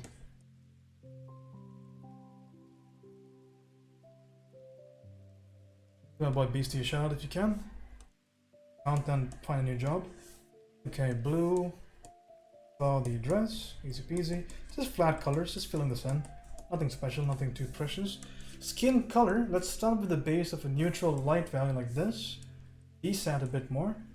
Here. Well, that is fine, right? We can start right there. Nice and easy. Maybe a bit too yellow. Maybe I want to put a bit more red in there. I'll change the hue ever so slightly because I want to soften up things from the get-go on this painting. So I'll add a little bit of this airbrushing towards the side. I'll throw in a bit of this nice, lovely, saturated, warm color. See towards the side. I can do it like this. Can I have a new job? You asked for this job. Imagine asking for a mod and then unmodding yourself. Right, Bonnie? Couldn't be me. Quick little breakdown of the shapes on the face. Very, very common situation, right? All these shadow shapes, quite common, right? So we don't have to care too much about it. I can't unmod myself? Of course you can. / unmod space your name. So very well, it's very capable of unmodding. What is the light situation over here? It's a warm shadow. I'll just say it's a coolish light. Coolish being the keyword. Going more towards the pink, right? There you go. Dog champ, hell yeah. I need to know random. Totally didn't know. Didn't hear James saying it a minute ago.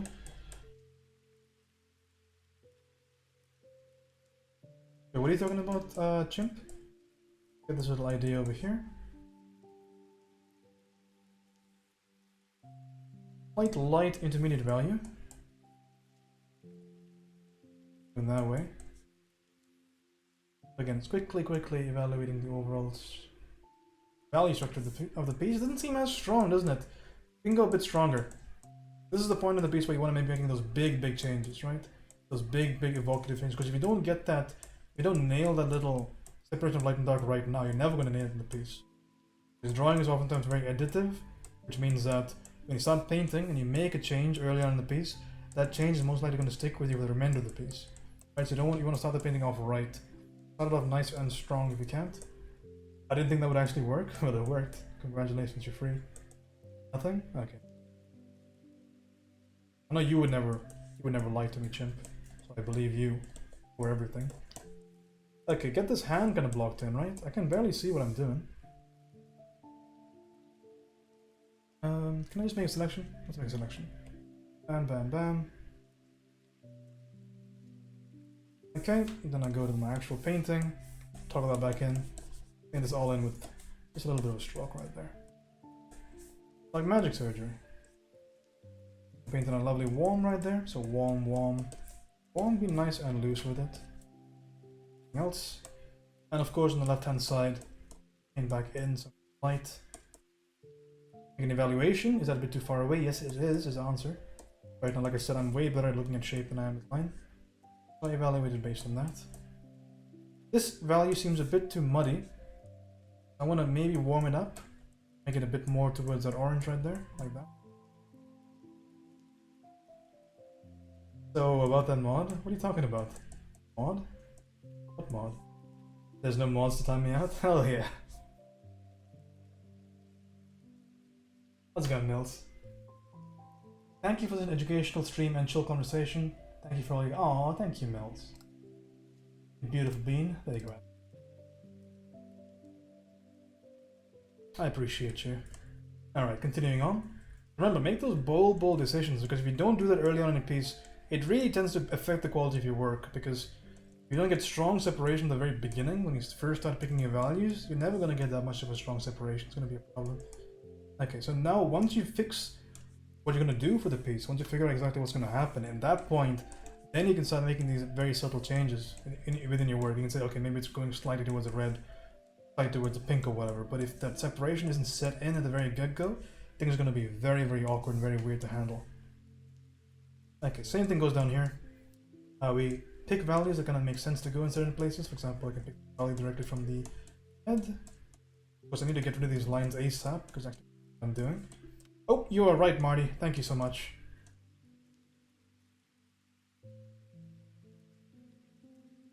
Again, I'm going to block out the majority of this face with this here. Dark value on the head. God bless hair. If hair wasn't a thing, it would be so much harder. I don't do the separation at all. Good for you, abs. Sure. Get this little darkness underneath the lip right there.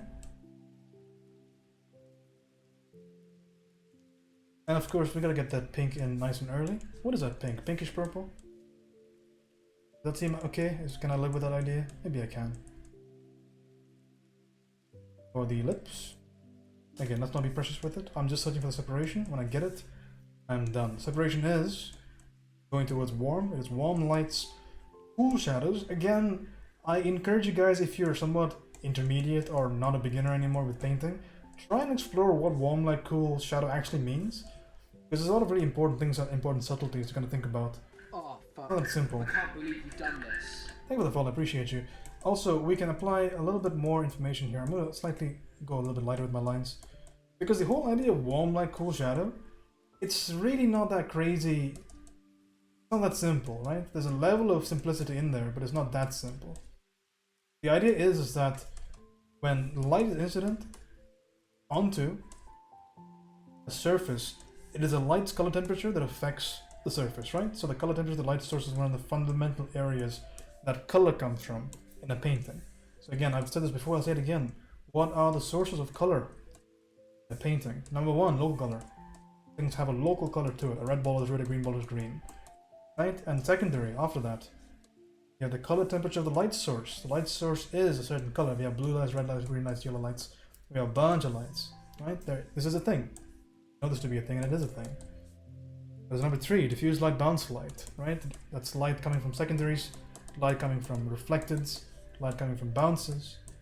Pretty obvious, right? Pretty explanatory. Let's add a bit of this little curlicues, a bit of this curls on the hair. So pretty. I don't have to do that right now, but I want to do it because it's fun. Are the words pink and purple mixed together as purple or prink? Someone talk that man. Apply the cattle prawn to Beastie's forehead, please. Okay, get this deep dark fantasy, deep dark value here. This value is going to save my life. I'm going to use this value to shape the face. And it is important. Cattle prawn, yeah, just zap that dude. Teach him what's what. Also, Beastie, let me tell you, my man, I have been having such a hankering to play RuneScape recently. It's been awful. I have been suffering. I watched a video on how to fight like this big red goblin boss this morning, and I was like, I want to fight that goblin boss. I want to fight those 2 pixels worth of graphics for some reason. I've had such a hankering. It's been awful.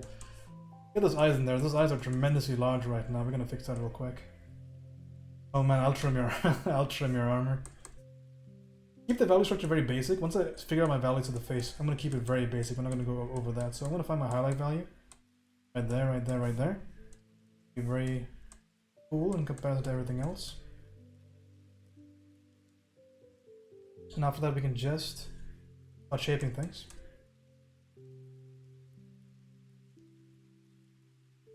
This meme, all hail the RuneScape elf. Elf? Talking about Beastie. My RuneScape character was called Excalibur, but it was spelled wrong, so everybody called me Excalibur. So that's about the summation of my childhood. Like that right there is an indication of how my childhood went. Just me wanting to be cool and just being bullied. I'm good in the game. If you show your bank, I'll give you 20%. Really? I'll take you up on that offer. Buy me membership, please. Dude, I got membership for free. Somebody gifted me membership. They were like, hey, Excalibur, I like your name. I'm gonna give you... I don't know if... What did he say? He didn't say I like your name. Somebody gave me... I don't remember why, but he gave me membership for a month. I swear I had never done more poorly at school than in that month. I no-lifed that game. It was pretty incredible.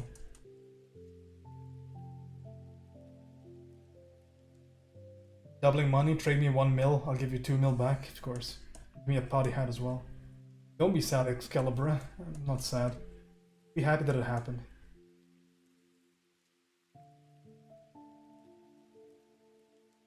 Okay, I want to warm all this up.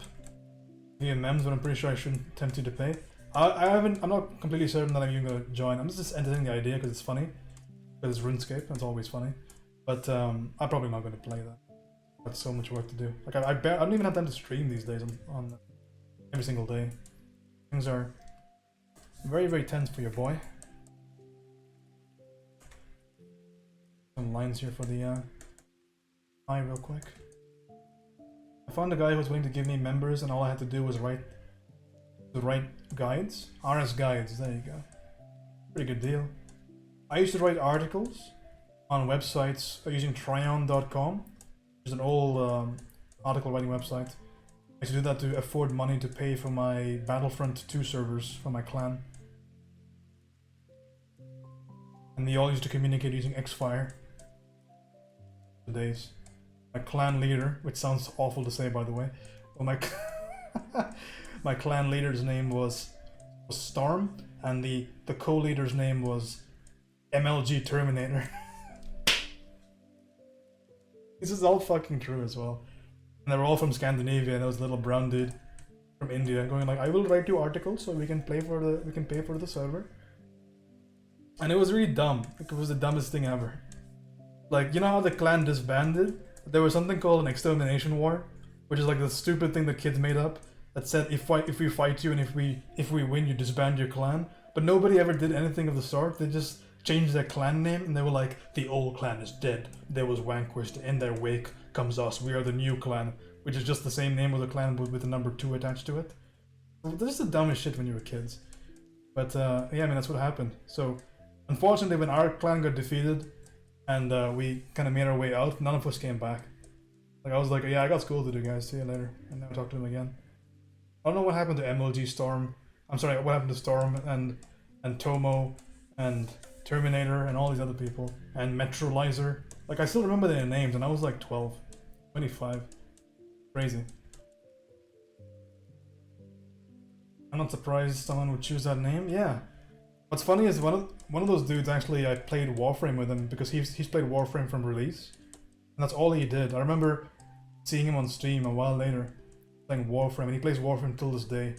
I think he's probably got like a Mastery MR25 account with all the trimmings. But God bless, man. But they're all doing okay. Even you, Terminator, dickhead.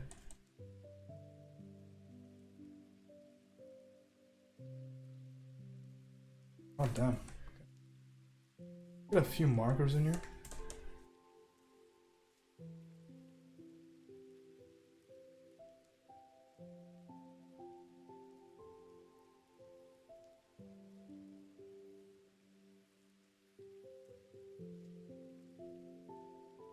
Those are the days, man. Those were the days, a simpler time. And we just came back from school and all we wanted to do was play as much video games as we could. We had to hit the hay. Certainly a simpler time.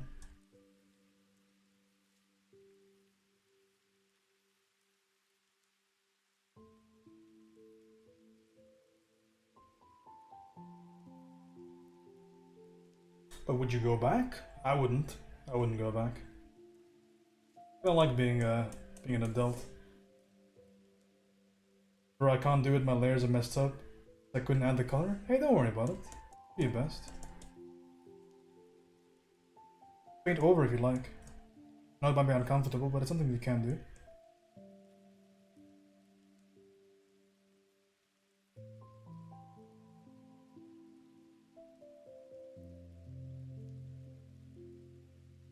Overall changes with the classes seem fine. My eye for portraits just dies during the end of the day. It sucks. But we're gonna be perfectly capable of finishing this. Take a little bit more time though, but it's possible.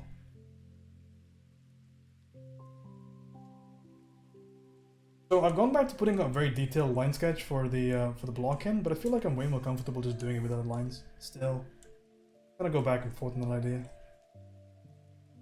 Still, of course, always possible. Okay, let's make some big proportional changes because that's important right now. First change I will make is this. When you make changes to a portrait, always important, make them nice and strong. One, right there. Overall thing changed. An idea off here. I'm gonna remove these lines.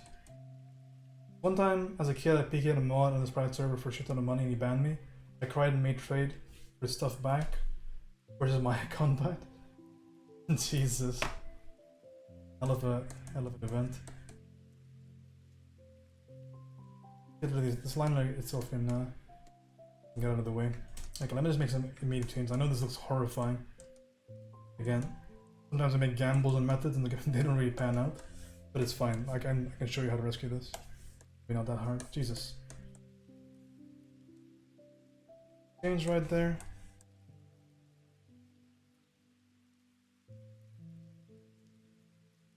So we have nice, strong, valid, readable shapes. Right there. I can rescue this. I'm gonna go now, have a nice stream. Dude, I'm sorry I had a bad time with the painting, but yeah. Post it anyway. See what you got done. And yeah, don't worry about it.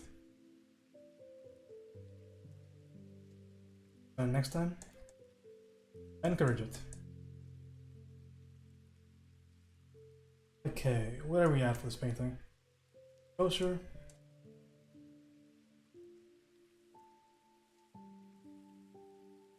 The overall changes, so we know facial anatomy, which means I know where these values need to go.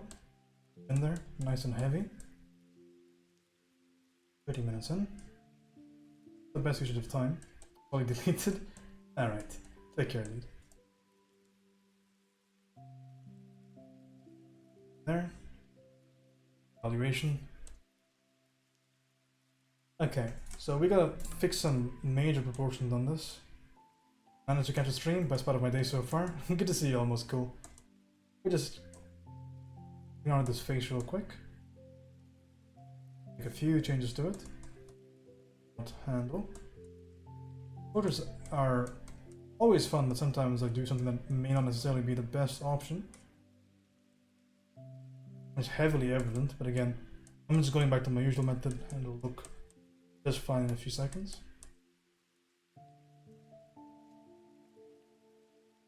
Good to have you in here. How's your day been going so far? Go, getting ready. Guys, make sure that things are nice and simplified. They don't have to be complicated. Bring some of that DSAT down here, because I want that DSAT on here. Are valued properly. Light across the face going right there. There we go. Get in there. That side. There. Just reshaping what I have already on the canvas.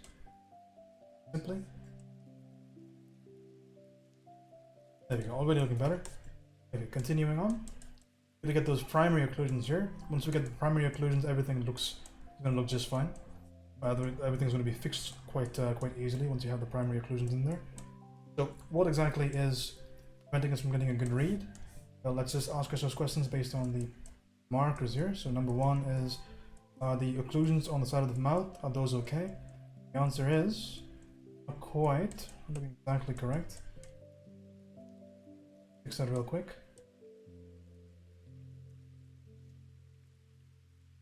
Bit of context.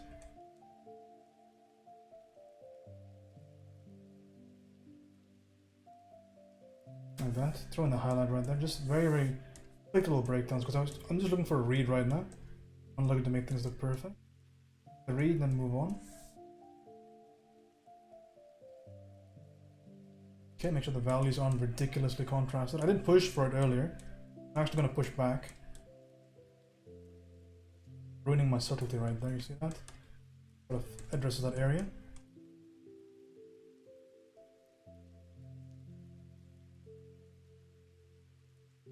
Go, slowly, ranging it back. Possible. Value goes right there. Simplifying whenever possible. We get that ball of the nose right there, with this curvature right there. Curvature is indicating the ball. Always good to study structure. You don't particularly need to highly indicate this left side of the nose. The left side of the nose can be left quite ambiguous because it's in the light, right? So if it's in the light, then it doesn't need as much context as we think. So we actually leave that on the wayside. We need a slight amount of value over here on the right hand side to somewhat indicate that little curvature, right? The curvature that forms the cheek. So I'll add a little bit of value change right there, and everything else is going to be determined just by what's already there. So I need a bit of a value right there just for the occlusion. So just for the little bit of the shadow right there, a little bit of that line. I'll try and do as much as I can with a little value. So it's important that I don't throw on a bunch of information right there. So as much as I can with as little as I have. That much in there. I'm using it. You see that? We're slowly but surely we're getting there. So this is reverting back to old technique. You back in. Now we're getting it back into the portrait. There's some pinks in here that are going to be missing. We can choose to add those pinks in right now. There's no restriction. What I can do is I can add a bit of subsurface, but just sampling some red and placing a bit of red on there. This is a method that's done by a lot of artists, Dave Greco being one of them, where I picked on this from, and it's great to just put in here intermittently. The same thing can be done in a multitude of ways. You can also take a graphite brush, looks like this, and then slightly permeate that red a little bit around here. Also an alternative way of adding just a little bit of that pink. So you can add a bit of life to the portrait, like that. 35 minutes into an hour portrait. Fine. Cheers, Azar. And how's it going? Okay, so these eyes need to be somewhat reevaluated because I think I was a bit too overzealous in the placement. What we can do is we can push this over here. Push this to simplify it. Let's replace these eyes because right now these eyes, my goodness, now she's in Event Horizon. Okay, have you guys seen Event Horizon? Great movie, dude. Such a great movie. Okay, so evaluated overall separation light and dark. I know what this looks like. The orbit for the eye, so I know to kind of put the bulb right there, appropriately value the bulb, like that on that side, like this on this side. So I'll value the bulb first, like this, then I'll place the eye within it. Okay, and I'm going to do a quick little measurement just to make sure the eyes are placed properly. The measurement is going to be a Loomis comparison between my canvas and my painting. So compare the Loomis real quick. How's it going, Panda? I just want to say where's this coming from? Is this a joke? The troll that I'm missing? Is this an epic debate? Push this towards the cool real quick. Cool, get that highlight value in there. Nice and easy. Not bad whatsoever. No, we're deciding on a new king. We have given you a healthy male host. You are Payman, one of the 9 gods of hell. There we go. Getting in that painting. Now we're cooking with some fire. You guys seen Hereditary? Great movie. Finger clucking good. Stars my boy Mr. Random Knees. And Ellie Pop. That's the bottom of the eye, right? Any objections?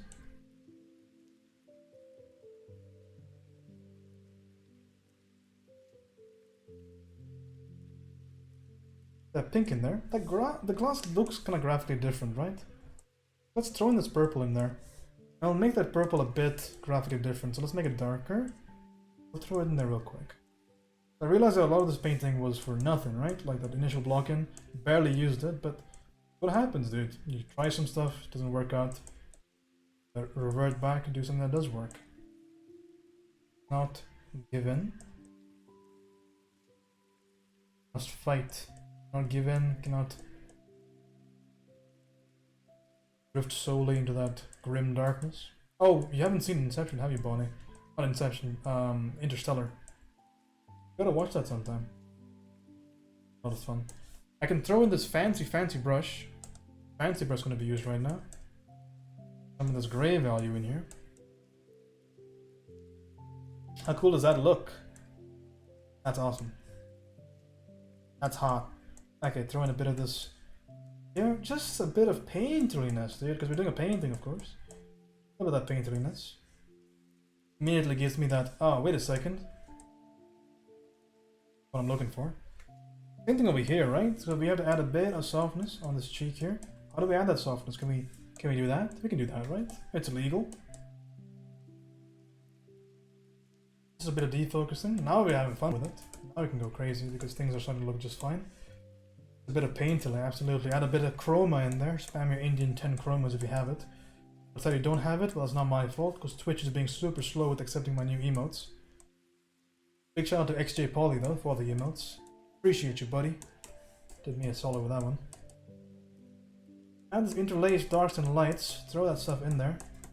Now we're getting into a portrait. Now we're cooking with some fire. Let's do something real quick. Let's get some saturated darks in the painting because I want to saturate my darks. I want to add a bit of a dynamic range to it. So let's burn some red darks in. Nice red darks. Thing on a painting. That beautiful, beautiful red value. Nice dark red value. Just fun to look at, man. This life just adds such life to a painting.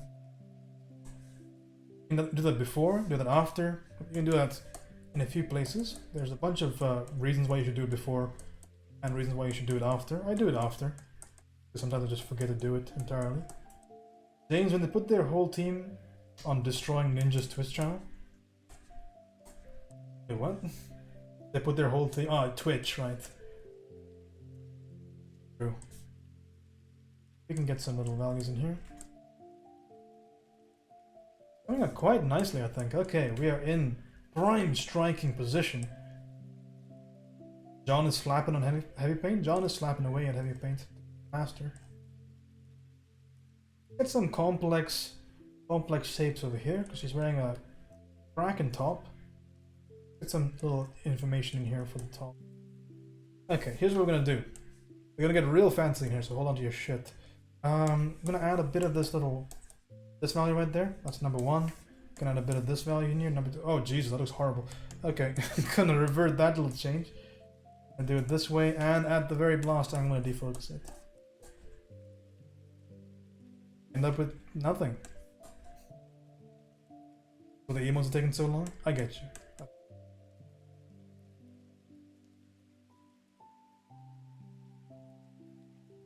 There you go, that's what I want.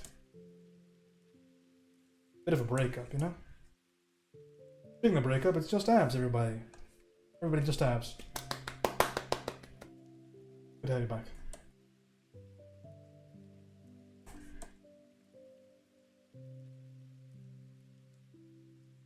Bit of a light value in there.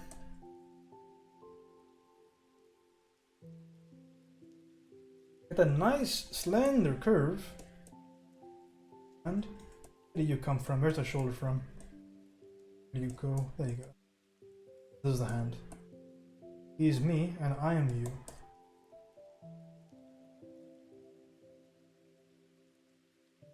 Get that right there. We can make a selection right over there and get that darkness where it needs to go.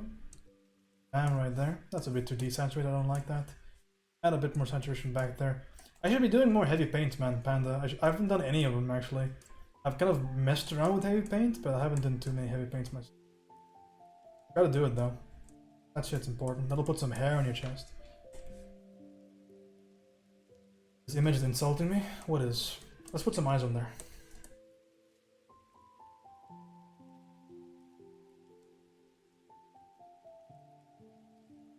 My PP is not that small. What are you talking about?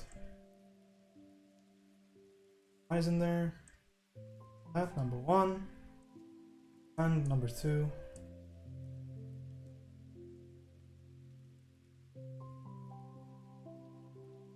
A simple structure.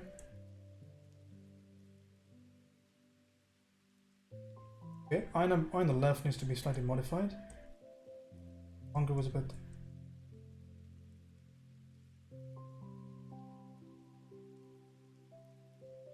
I have. Oh, Jesus Christ. Yeah, can we ban everybody in chat, please? You guys got that from this drawing? I just thought this girl was cute. Oh, you're talking about the picture? Okay, let's not, I didn't even know what you guys were talking about, but yeah, let's not, disrespect our fellow Twitch streamers, right? Especially somebody that we know. Right? You just ask, could you ban just Mr. Random News, would you? You should know better.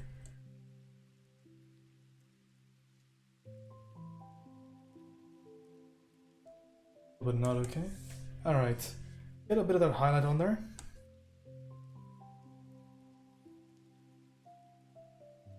God damn, my back's killing me.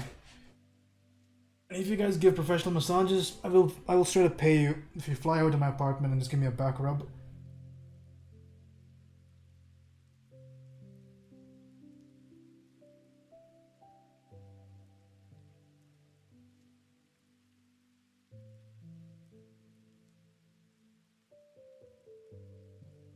Look, it didn't work. Did it not? Light value, need a lip.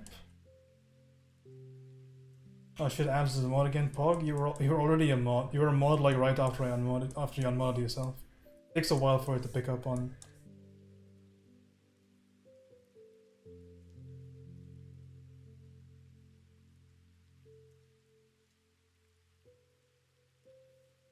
Is that occlusion on the left hand side? I have to figure that the lip shape off. We're a bit too out right now to figure that out. I need to zoom in a bit. Can I have mod? Tank? No, you cannot. Okay. Have a little bit of light value right there. I can only mod regular Panda. Add a light here. Saturated maybe? It's okay, I'll mod you right after I mod body, okay? Fair? That sounds fair to you? I think that's pretty fair.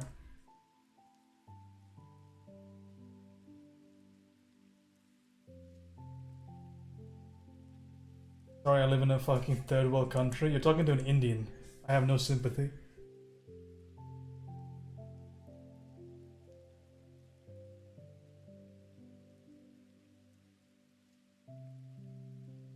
You know what I had to do, Panda? You don't give me shit about internet. You know what I had to do? You know what I had to jerk off to when I was younger? This might be a TMI thing, so mute your microphone if you're not comfortable, but the fucking internet was so slow when I was younger that I had to make do with the goddamn advertisements on the side of porn websites. Like, imagine just beating the shit out of your monkey to a goddamn ad. They couldn't even load the goddamn main page to choose things. Christ, what do you mean? Listen, adapt, improvise, and overcome. Is that feature our ingenuity as a people, as a race, as a species, that allows us to persist over any adversity, and will use that adaptation to survive by any means necessary, no matter the cost.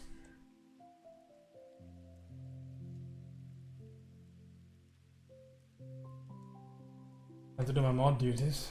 We are looking for a position of moderator for this channel. If you are interested, please submit your applications to Dark Twilight, my best mod. How's it going, DT? Good to see you, buddy.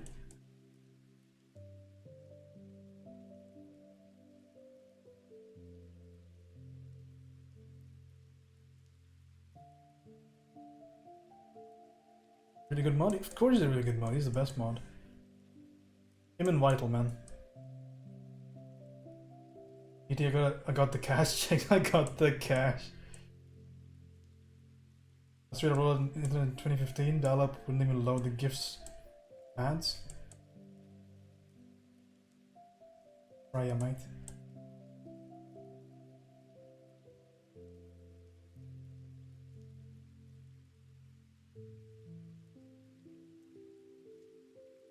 Getting there. Hell yeah.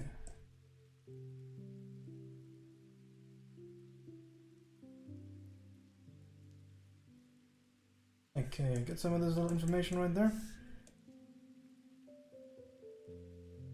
We have 30 minutes left in the painting. This is an hour study. Gotta hurry up.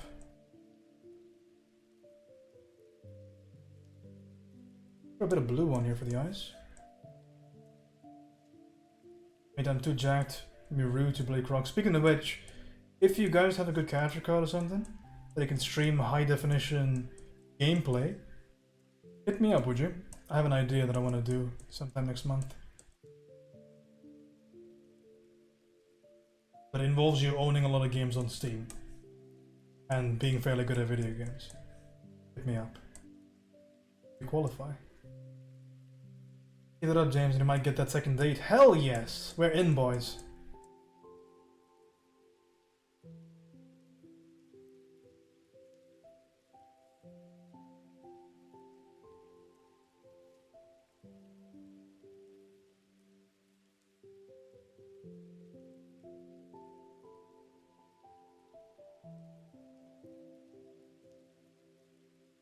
I have one game on Steam, disqualified.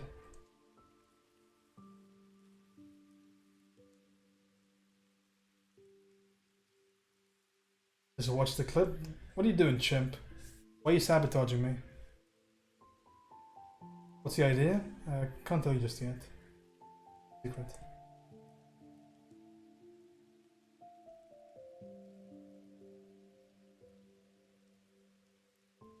Do you have any general tips about structuring noses? Marco Bucci has a great video on it, Cynics has a great video on it, but with noses in general, what's most important is to figure out the planes of them. Figure out the planes of the nose. Just when he's drawing anything on the face in general, knowing the planes is going to give you the biggest bang for your buck. So basically figure out exactly where everything is in terms of simplification. So either go through a complex simplification maybe. Why is this 1 hour and why are you drawing OC from a ref? This isn't an OC, it's a painting. That's a portrait. So basically, let me pause the timer over here. So basic simplification of the nose says that this. So you simplify using a bottom plane, like that. There's a bottom plane, there's a ball, and there's a top plane, like that. That's a basic simplification, but there's more complex ones. So if you look at the Asaro, for example, I can really help you out. So the biggest thing that I would say is to focus on the structure. And Asaro is a great way of doing that. You can go towards more simpler methods, but you will find that Asaro is probably the best one. Let me show you. Because I personally think it's immensely useful. I know about the Asaro? Yeah, so identifying the planes is the biggest one. Also, if you want a bit of tip on the nostril, I think the nostril tip is that nostrils get foreshortened. You look at them from any angle almost, because the nostril itself occurs on two planes, a side plane and a front plane. So no matter which angle you kind of draw the nose, unless it's like a bottom or a top angle, it's always going to be foreshortened. So thinking about the nose in two different planes can really help. The nostril itself. Also painting it with a strong idea of structure. For example, now that you have your starter information, painting it saying, okay, this is going to be a left-hand facing plane, that's going to be a front-facing plane, and figuring out how everything contours is really going to make the entire nose structure a lot stronger.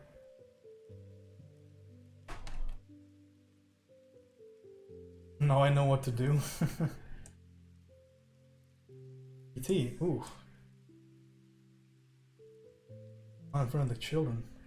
Okay, add some red in here. But specifically, what about noses, Mills? Like, in general, I can tell a few things, but are you having something specific that I can address? Like, do you have any pieces to show me? Because once I'm done with this, I'm going to be doing our crits, and then we are done with the stream. I'm actually going to get rid of this, He knows all the good things? Okay. Just draw a line. Also, I know Panda is trolling, but there's a good thing to kind of jump off of that, which is don't exaggerate things. For example, the right side of this nose is non-existent.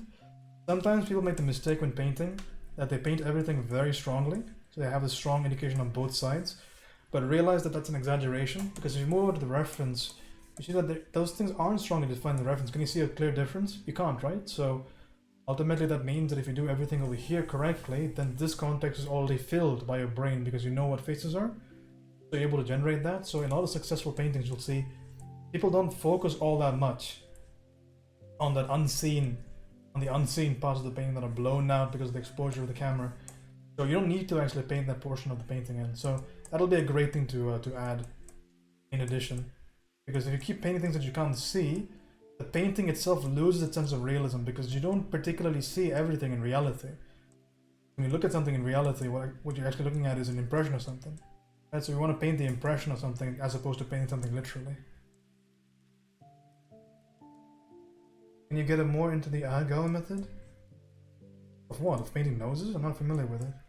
I know what Ahagawa is, but I don't know if there's anything related to painting. Foreshadow right there.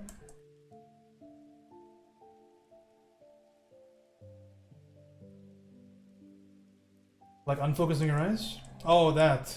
I mean, what do you need to know about it? I mean, it's just always defocus your eyes when you're painting, right? Good idea in general. The idea being is that you don't want to be bogged down in details when you're painting at any point.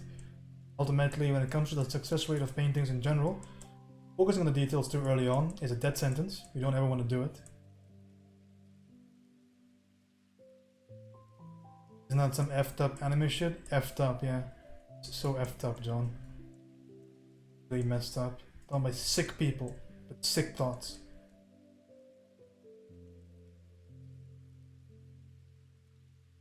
Did you focus on rendering?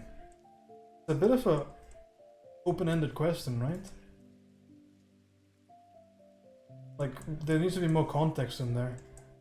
Like, should you go to the gym every day? Yeah. Like, should you go to the gym in the middle of your dad having a heart attack? No. Like, it's context sensitive, right? What are you like learning? What are you doing?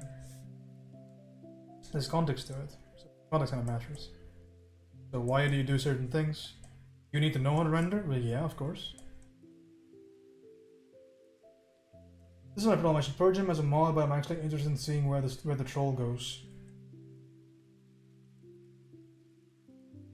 Wait, who? Somebody trolling? A man with the eyes? Well, yeah, I mean, you can render everything to a certain extent, I guess. Should you focus the rendering on the eyes? Should the eyes be the most detailed in the piece? It's a good idea to do so, yeah, definitely. Why I'm focusing my last 10 minutes on the eyes. Good idea. I don't know. I don't know. I don't know what Ab's talking about. I'm so confused.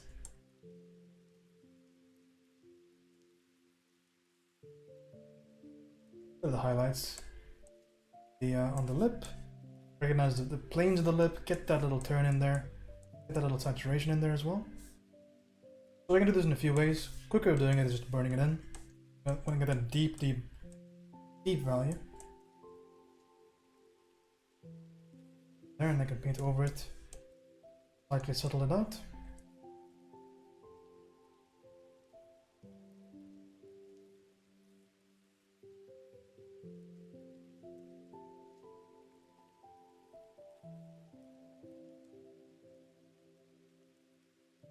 Light underneath the lip. He said Ahegao method? Ahegao is not bannable, what are you talking about?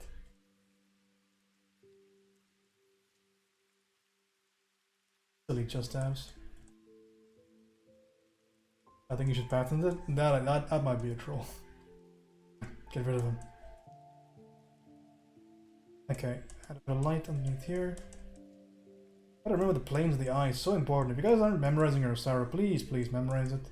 Commit it to memory, it's gonna be one of the most useful things you ever do. For art in general. Knowing your planes saves me so much time.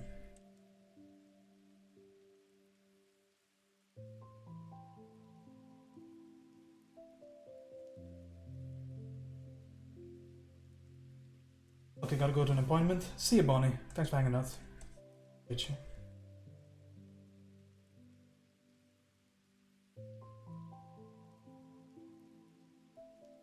Probably your best portrait yet? I do not think so.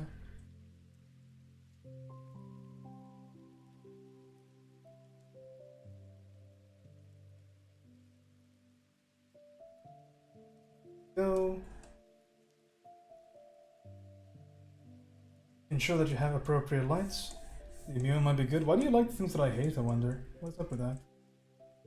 Light on here, on the right side of the eye. Remember the eyes themselves are always going to be subject to light, just like everything else. Ensure that you're getting the appropriate amounts of light on them.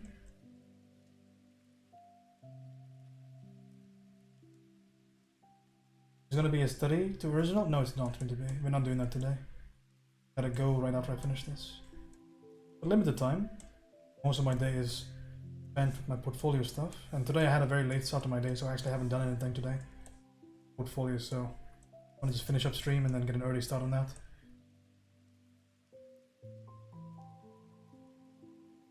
Thanks, Abs.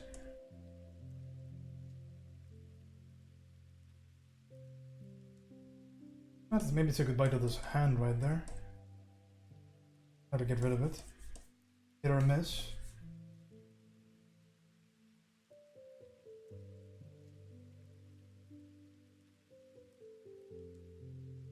Can you at least share portfolio? What do you mean? Like share the work? I've already shown you the silhouettes, right? That's going into the portfolio. I'm doing it for the portfolio stuff.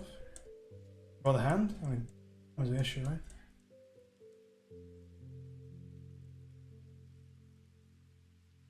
So I'll share it as I'm doing it. But yeah, there's nothing much more. I mean, last week was just building up silhouettes, building up ideas, doing ground plane stuff. And this week is much the same. It's refining silhouettes, unifying the team, and doing orthographics. So it's very like not easy stuff to do. Also, it's not something I want to stream. I want to focus.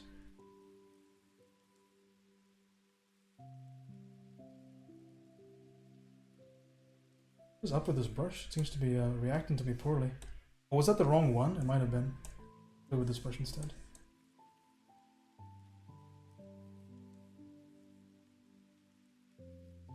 How far do you think you are from a professional level? Quite far.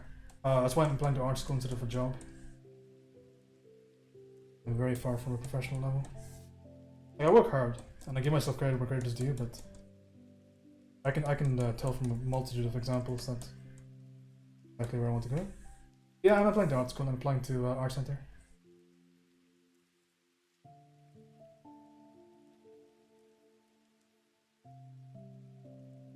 That's why I'm building my portfolio. I'm building portfolio towards art center. I haven't gotten in. That's what I'm in the process of doing.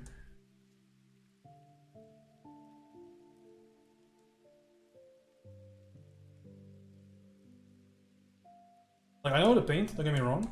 I think my rendering is fine. But there's more to being a professional than rendering, right? There's more to being a professional than just being able to paint from reference. And I'm glad I can paint from reference. I can paint just about anything in a very professional, like, time scale, I think. I'm maybe professional might be like 10 or 20% faster than I am. But I know based on like overall speed from when I've seen other people do studies, like I've seen Jonathan Hardesty do studies.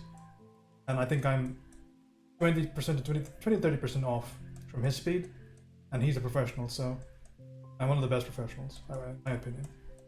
So I know I'm not that far with the painting, but everything else like requires so much work. But right, can I be your suitcase? That doesn't go hand in hand with that message. We'll see if I get in, guys. I mean, or get in rather. I'm a hard worker. And I know my stuff, but we'll see. A lot of people apply to Art Center.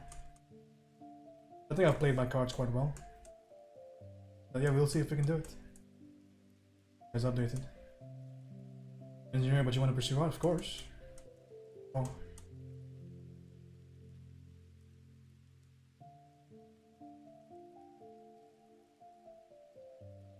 The plan literally never. Yeah, I'm gonna apply for a scholarship, and if I don't get the scholarship, then I may not go. Depends on like if I get financial support from my family or something.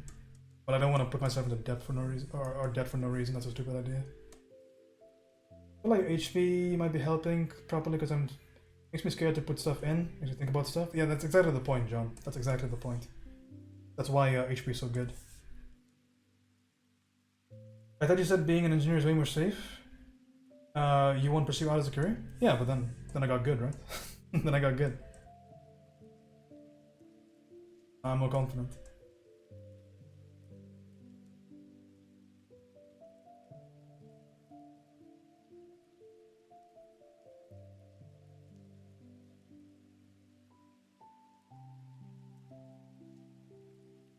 And it's kind of bothering me here.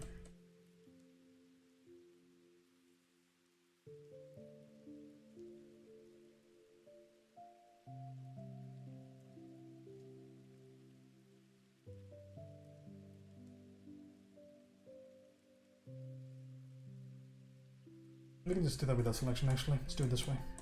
Because the entire hand is a bit too high. Iris has gone. People don't have the fundamentals in place, but they do art full time because they're able to market and do commissions for everyday people.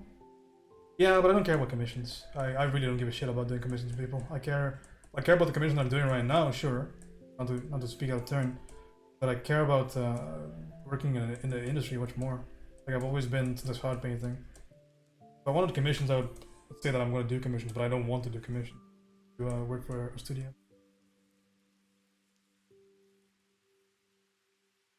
What is your schoolism lesson going to be? What is my schoolism lesson going to be? What do you mean?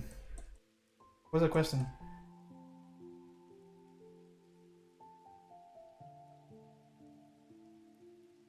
Oh, you mean I'm going to get good enough to have a schoolism? Is that the kind of an implied compliment? I don't know if we can teach anything.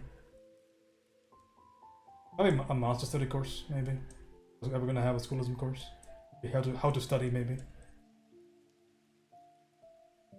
I feel like if I can explain anything to anybody with a strong amount of certainty, it's that. Who's this girl you're drawing? Yeah, self-portrait. This is Bren nailed it.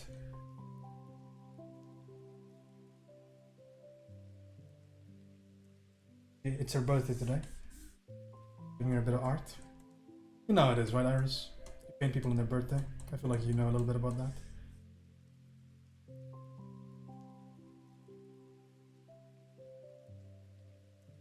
I don't know if I can teach it. Sure though. You guys enjoy my stream, but let me tell you, if you guys like knew where to look for information, you'd never come back to the stream again. And I actively point to every time I say something that I learned on stream. I say Nathan Fox, I say Jonathan Hardesty, I say all these people. Genuinely, you guys are just doing that first. Realize that you're getting secondhand information. Like legitimately, if I found my stream, I would be satisfied for maybe a month or so, and then I would never come back. I'm very information hungry.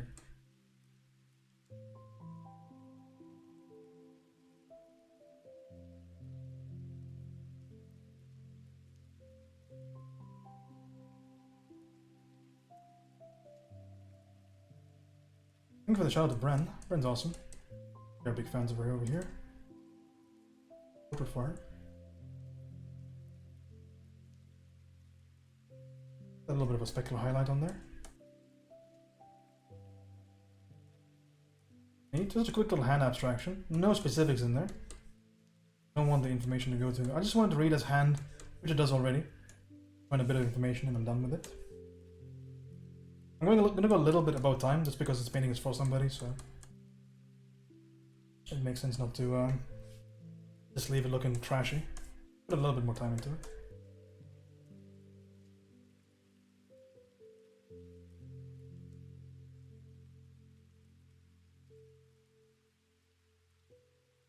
But yeah, we'll see.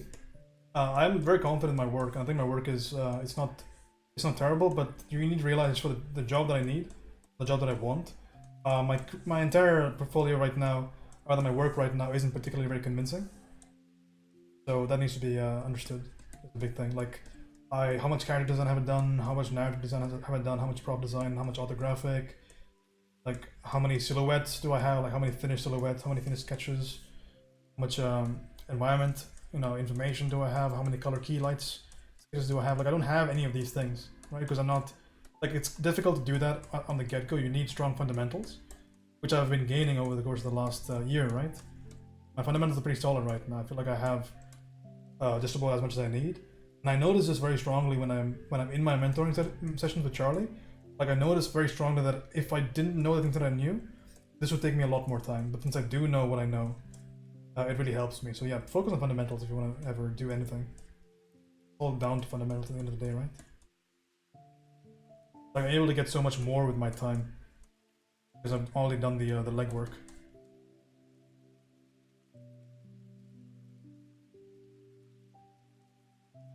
I really hope you can get an art center. I'm confident. I think I can. Define fundamentals. Okay, by fundamentals I mean the essential quality of whatever style that you try to draw or paint in is. So for realism, fundamentals are as follows. Number 1, proportion. Number 2, value. Number 3, edge. Number 4, shape. And number 5, color. Not particularly in that order. But there's going to be an essential quality. Any sort of painting. And even beyond that, and understand how light works, for example. The fundamental characteristic of all painting. That comes under value, mainly for realism. But understanding value, understanding color theory, understanding composition, understanding gesture, all these things. These very interesting things that are going to be used in every single drawing, not subject specific. So when it's not subject specific, I call it a fundamental. Can I ask Charlie to be a reference for you? Charlie's mentoring me, Panda. Charlie's my mentor.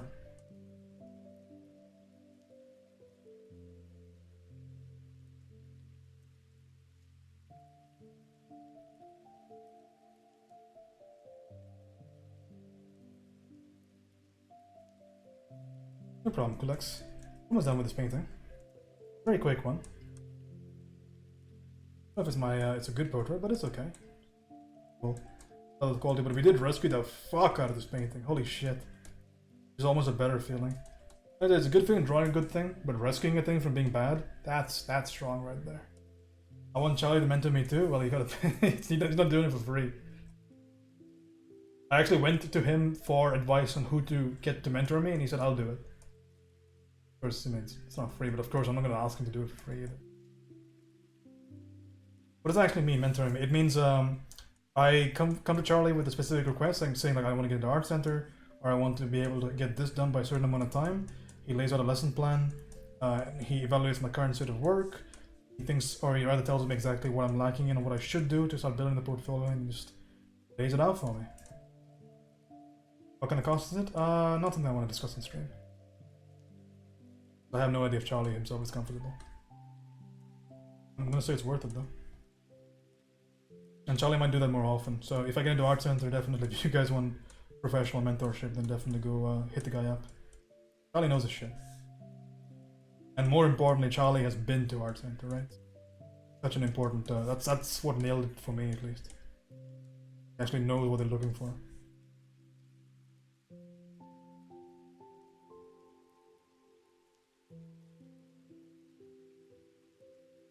Follow Peasant B, by the way, on Twitch. Yeah, boy.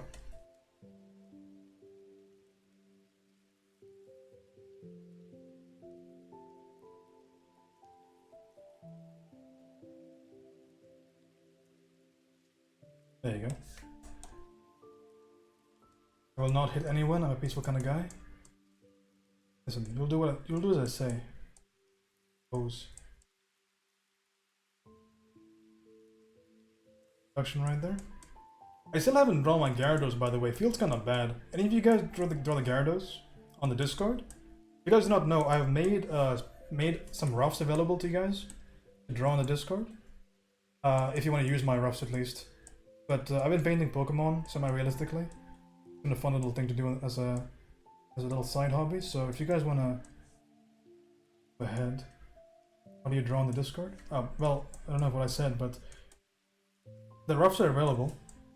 Posted to the Discord. So you're welcome to try your handle. I think Jackson has done it already. Jackson has tried to finish that little rough. Gotta do mine. Drawing realistic Pokemon is fun as hell. You enjoy it. Go find that stuff in the Discord. It's in the general references if you want to participate. Fun thing to do. Probably better to have really fun, solid fundamentals like you before looking for a mentor. Yeah, of course it is. Yeah, nobody can teach you fundamentals. Takes a while. I mean, even then, there are mentorships for like fundamentals, of course. Like depends. You can take different things. Like your boy Modern Day James has a fundamental course on Brainstorm that you can pay for. It's $1,200 a month. But it is good. Anthony Jones has mentorship for fundamentals. Something like again something like 1,000 maybe, 1,000-ish.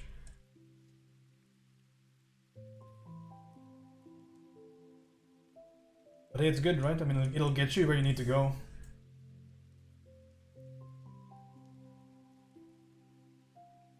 I'm gonna leave this in my portrait. Undo to finish this up. I'm gonna value maybe to the side.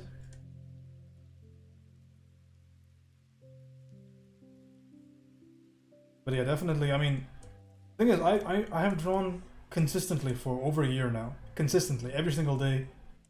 Not just drawing what I like to draw, like getting up and drawing things that actively improve me as an artist.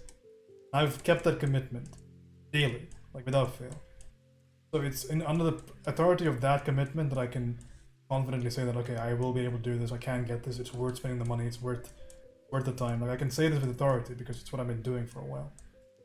So if I wasn't able to do what I have already done up to this point, then I simply wouldn't do it, right?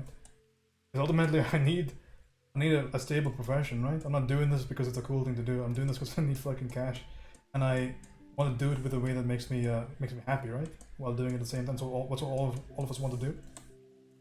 So if I wasn't able to show the commitment till this point, I personally would not let myself even consider enjoying painting every single day. I would just be doing something else. So yeah, I mean, I've shown the result that I'm looking for. So next step is to just do it, right? In there. I wish Cynics was less racy, would definitely go for a mentorship. I don't know if Cynics is lazy. I think he's just doing his own thing.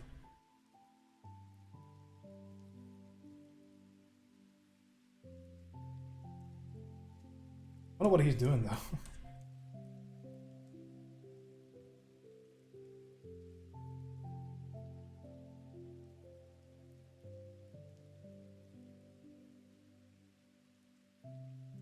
He's teaching a brainstorm? Well, I mean, that's not an easy thing to do, right? Brainstorm is a big place. Brainstorm comes with such a high recommendation as well.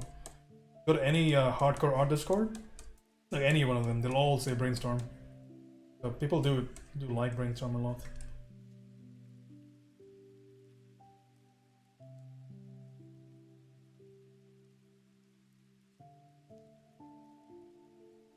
Which Discord? Any hardcore art Discord, like he talked about in the Art Gem Discord, in the Ahmed Al-Duri Patreon Discord. He's everywhere.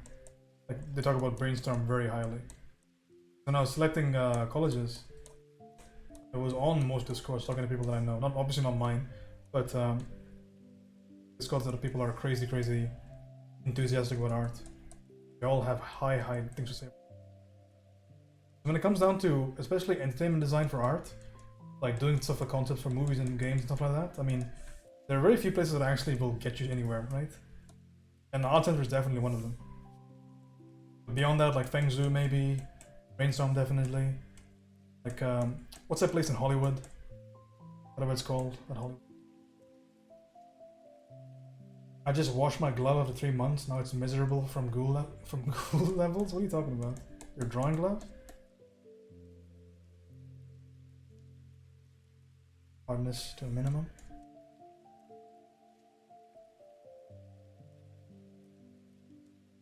No one, there you go, Marty. No man workshop. Dude, can you imagine paying for Hollywood? How expensive must the goddamn lodging be over there? Holy crap. insane.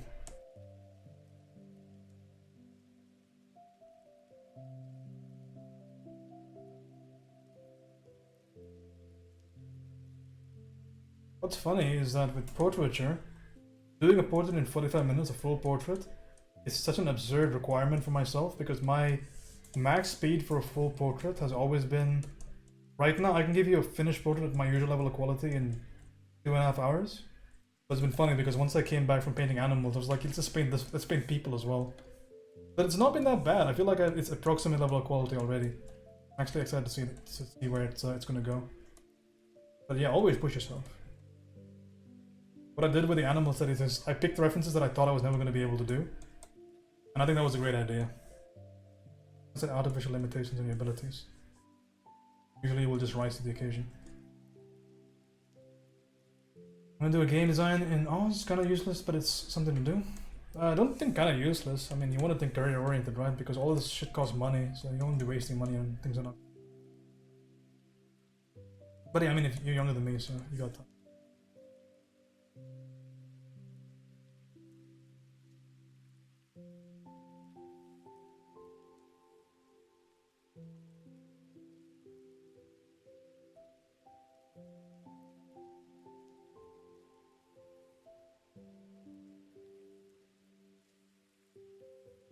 Be careful about the edge.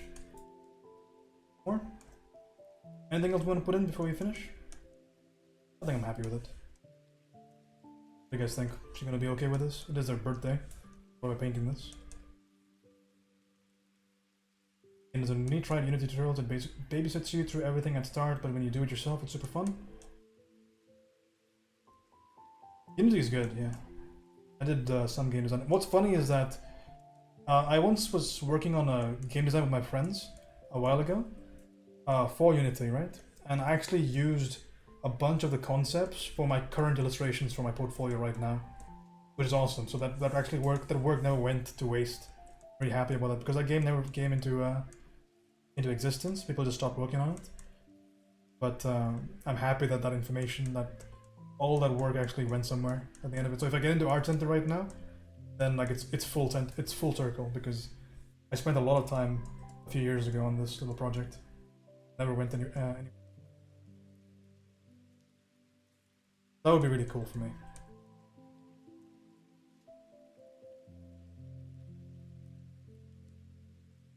I like working on projects, right?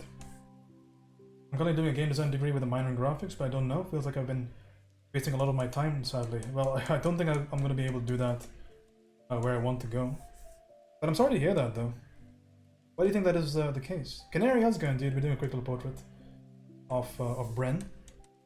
Your work has been looking sick lately, Canary. Go follow Canary. Got mad props, this dude can paint. Paint. Nobody else. Prof Sway here. Recommend you learn at least about professional SWE. Basic programming when using pre-backed game engines. Well, there you go, I'll take his advice. I'll take his advice, rather. What's a SWE? Forgive my ignorance.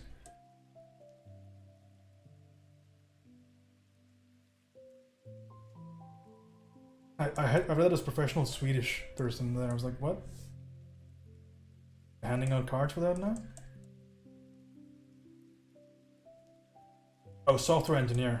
That's weird because I'm an electrical engineer and even I don't use SWE.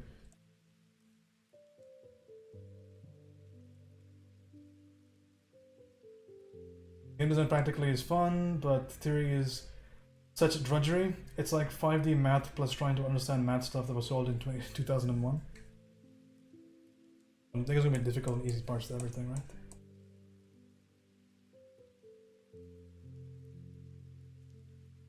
Here's a pretty low quality. Hasn't really been helped with a very low motivation.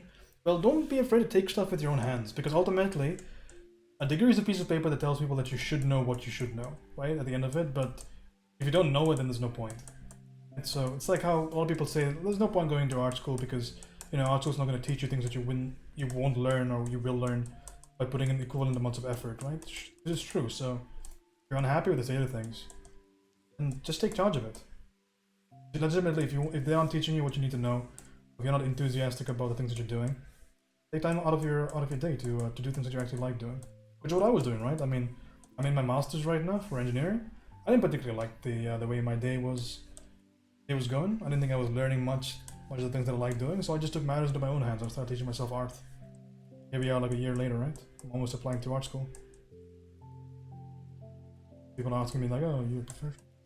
No, not even close, but closer. Good deal.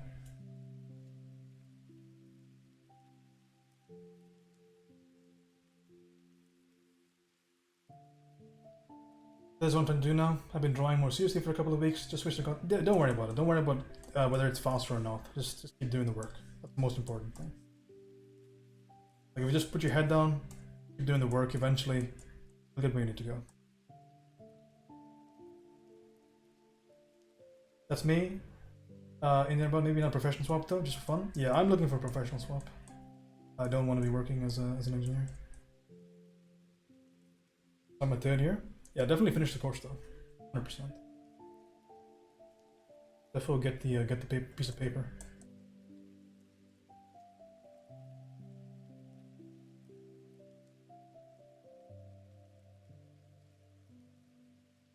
I think she'll be happy with this. 120.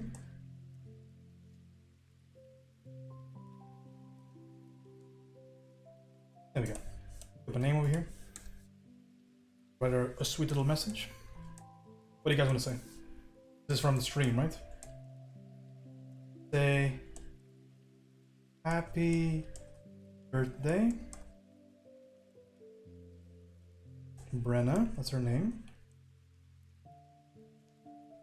From James and Stream. There you go.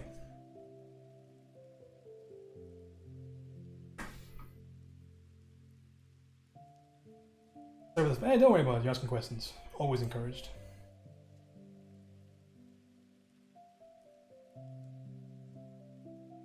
Definitely in here on the glasses real quick before I leave.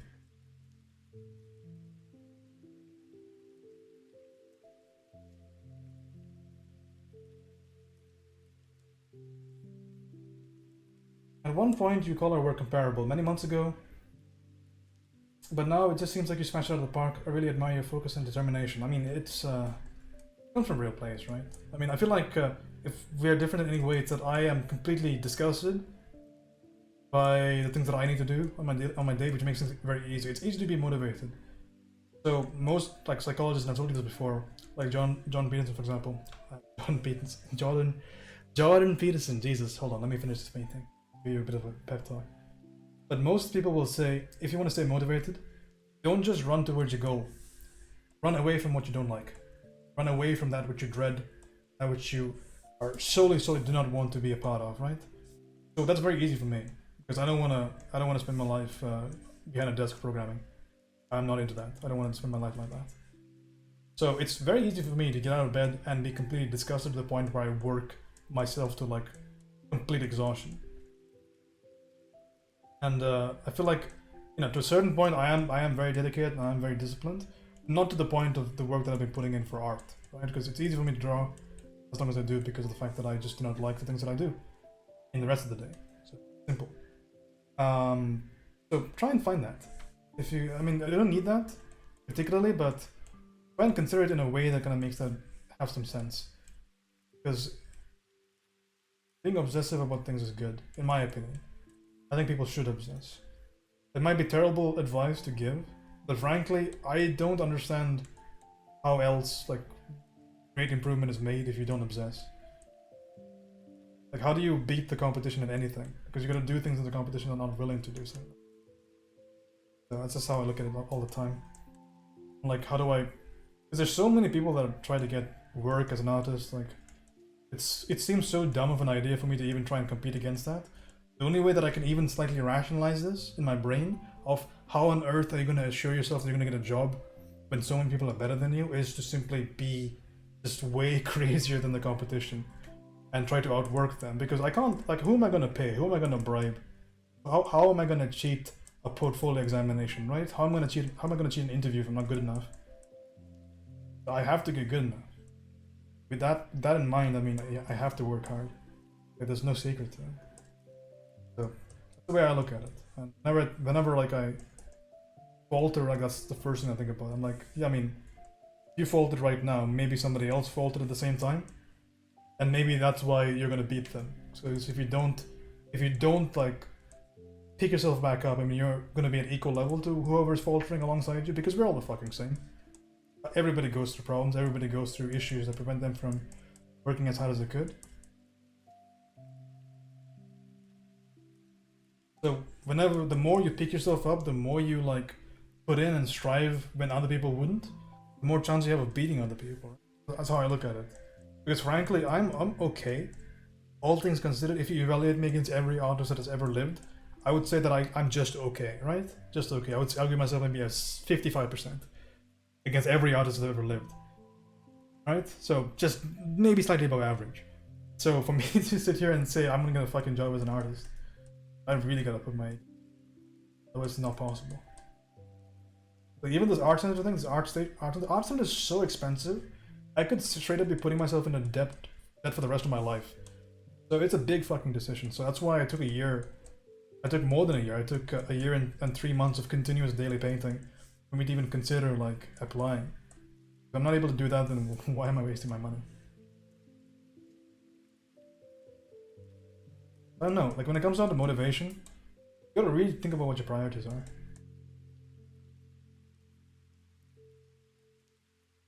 And I agree with discipline a lot. I think discipline's important. Like being able to push through things, that's the mark of a professional. Because nobody's gonna give a shit about your problems if you're not able to make a deadline, right? So it's important to be disciplined, to be able to push through. But it's also important to try and find a way, find reasons to do what you're doing on a regular basis without having to force yourself to do it. Because I believe that if you force yourself to do it every single day, you're just doing the wrong thing in life. I don't think that it makes any sense. Why should you force yourself every day?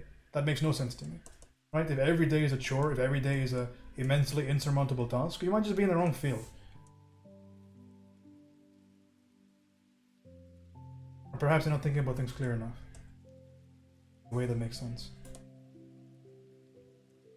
Okay, that's the portrait, by the way. A bit more changes while I was just talking. Absent-minded painting. I wouldn't try to imagine how much dedication it takes to make a game without using an engine solo, and so many people do it. Yeah? You stream at 50% more than time? It's 126, don't be crazy. It's not even... Well, it's almost 50, but yeah. It's a decent portrait, I think. I'm sure Brenda will like it. Didn't tell her I was painting her, by the way. It's a secret. I'm gonna DM it to her.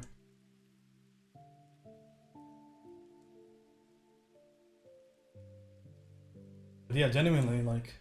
You know what Peppa would say? Peppa would talk about the whole idea of result-oriented thinking, wherein, at the end of the day, after you do everything, the way you know whether or not what you did, how you spent your time was accurate or good for you as a person, is you think about after.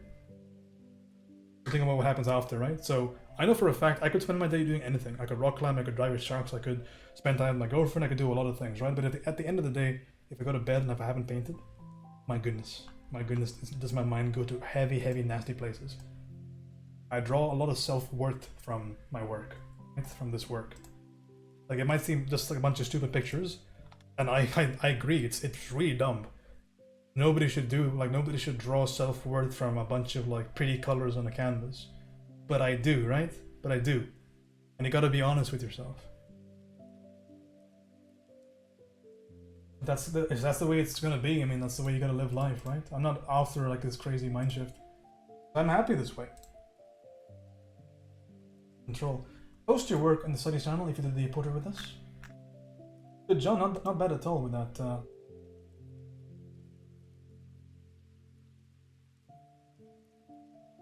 If you guys are new here, I run a study stream. I have been studying myself for the last year or so. Maybe 6 months ago we started doing regular studies on the stream because I got to a point where I was actually able to give you some information, because my goodness, can I not hold a conversation if it's not about art? So yeah, you're welcome to join the Discord to partake in the studies. We're going to be doing a quick little review of the work that's been submitted for today's 2 prompts. Hopefully you'll stick around for that. Let's do a review. So first off, let's recap on the armor studies. I did this one in 45 minutes, I think it was. No, this was 47 minutes. 47 minutes in like 56 seconds. The first armor study went quite well, I think. This is going to be a fun little thing to learn from. So again, that fundamental aspect of armor, heavily emphasized here. So again, if you want to recap, if you missed that rather, how do you make something look like armor? You have to consider that armor is reflective, first and foremost. So more than the local color of the armor, we care more about what the armor is pointed at. So your planal evaluation of your surface is going to be so important. So this is a plane that's facing the top right, top right, top right. So whichever plane in this drawing is facing top right goes into the specular. Remember, if this was just a matte surface, not just a matte surface, it's just any surface that's not metal, not reflective, this light would be diffused evenly across this entire thing. But this, since it being metal, it tries to indicate to us exactly what the source looks like. So right over here, a sphere would equally reflect all parts of the surroundings, right? Everything surrounding it. So the top right being a sphere, it's reflected on top of another sphere as simply a dot. But on a cylinder, it goes as a line. If you guys want more information on this, a great source is if you are subbed to Charlie. He has a great introduction on this in his first sub-only video, so it's $5 for some great art tutorials basically. So go sub to him if you haven't already. Otherwise, any fundamental lighting course, I can give examples. Maybe look at the second video in Marco Bucci's series of painting on YouTube. Great resource. But yeah, he doesn't talk about metals particularly. If you want metal-specific information, go find Jonathan Hardy's course on materials on schoolism. Great course on metals. He does metals, he does blood, wood, skin, a few things. I haven't taken the course completely. I've simply, since I have a year membership in schoolism, I've dabbled. It's not too bad, dude. It's not too bad at all. And plus, I love Hardesty. I took his realism course very seriously, and it certainly upped my art skill. I think Para right now is taking it. So great work, Leander and John on the armor. Inner glow. So I need to take a lot more time. It's so basic and initial, too inexperienced. 45 minutes not enough. When I will have time, I'll continue. No problem, dude. I think it's going great so far. Also, this is your first study with us, so thank you for painting along. It looks good overall. I think your blocking looks quite accurate. Don't be afraid to just put a selection around here and just smash values on there. So look at how I painted it, for example. You don't have to use exactly the same things that I did, but the ideology of not being precious at the very beginning, that ideology will take you far. Because we've got to paint nice and large at the very beginning, because we want to focus on those larger features, and the smaller the brushes, the more the harder it's going to be to kind of make a solid effect on the larger features, the larger, more essential components of your paint large initially, and don't be afraid of it. And if it does feel unfamiliar, that's okay. You're new to this, so it will feel unfamiliar, but the more you do it, the more comfortable you get, and the more comfortable you are, the more effective you will be. Bear in mind. John with the heavy paint, not bad. Make sure you give this to Bren, okay? I'm not going to submit your work for you because it's your work. But if you see Bren, say, hey, Bren, I painted you. Happy birthday. Show your work. That's mine. Work. Did nice job, Leander. That's not too bad at all. Kipia, right? Good time. I'm actually going to change your name to Kipia here. Change nickname.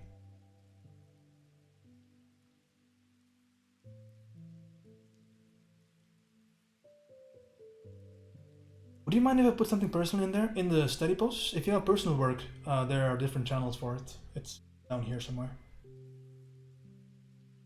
Finished pieces, work in progress. You can put it right here. Oh, what's this for? It's a cow. It's a cow dragon. I like it. But yeah, this is only for the studies though, so I'm gonna have to ask you to move it. I'm not gonna delete it for you, but please move it, if possible. Your Gyarados, cool. I like it a lot. That's really neat. I'm assuming it's like a semi-bash paint, right? You put that here? Did you ever find out who TMP is? No, it's still a mystery. Oh, I actually put this in the wrong channel, my bad. But if you can put that over here, that'll be great. That's where the Any XQC fans? 6 consoles! Okay, capture. We just put Brent. How do I do that? Drag it? Unfortunately, you cannot drag. You cannot drag on Discord, but you have to just delete it and re-upload it to the upload.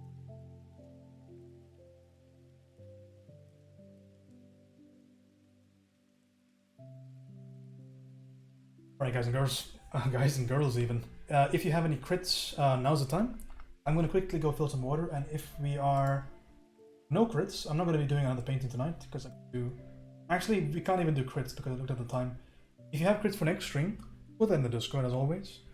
But until then, thank you so much for watching. We're going to go raid another streamer, spread that love around. And I will catch you tomorrow for some more studies. Let's see who we can raid for today. I can't believe you've done this. Thanks, Colex. Appreciate it, dude.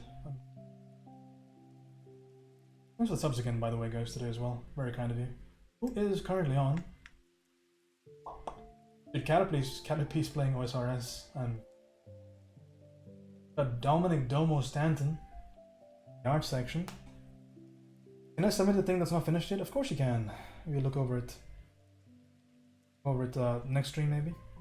Domo? Okay, Domo it is. That's right, Domo. Boy, Domo.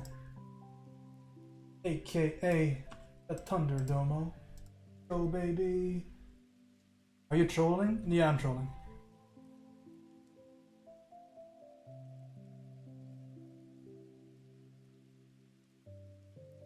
Alright, guys. Dominic Domo Stanton, aka Domo Stanton on Twitch, is an artist that works for Vertigo, for DC, so he does a lot of crazy artwork.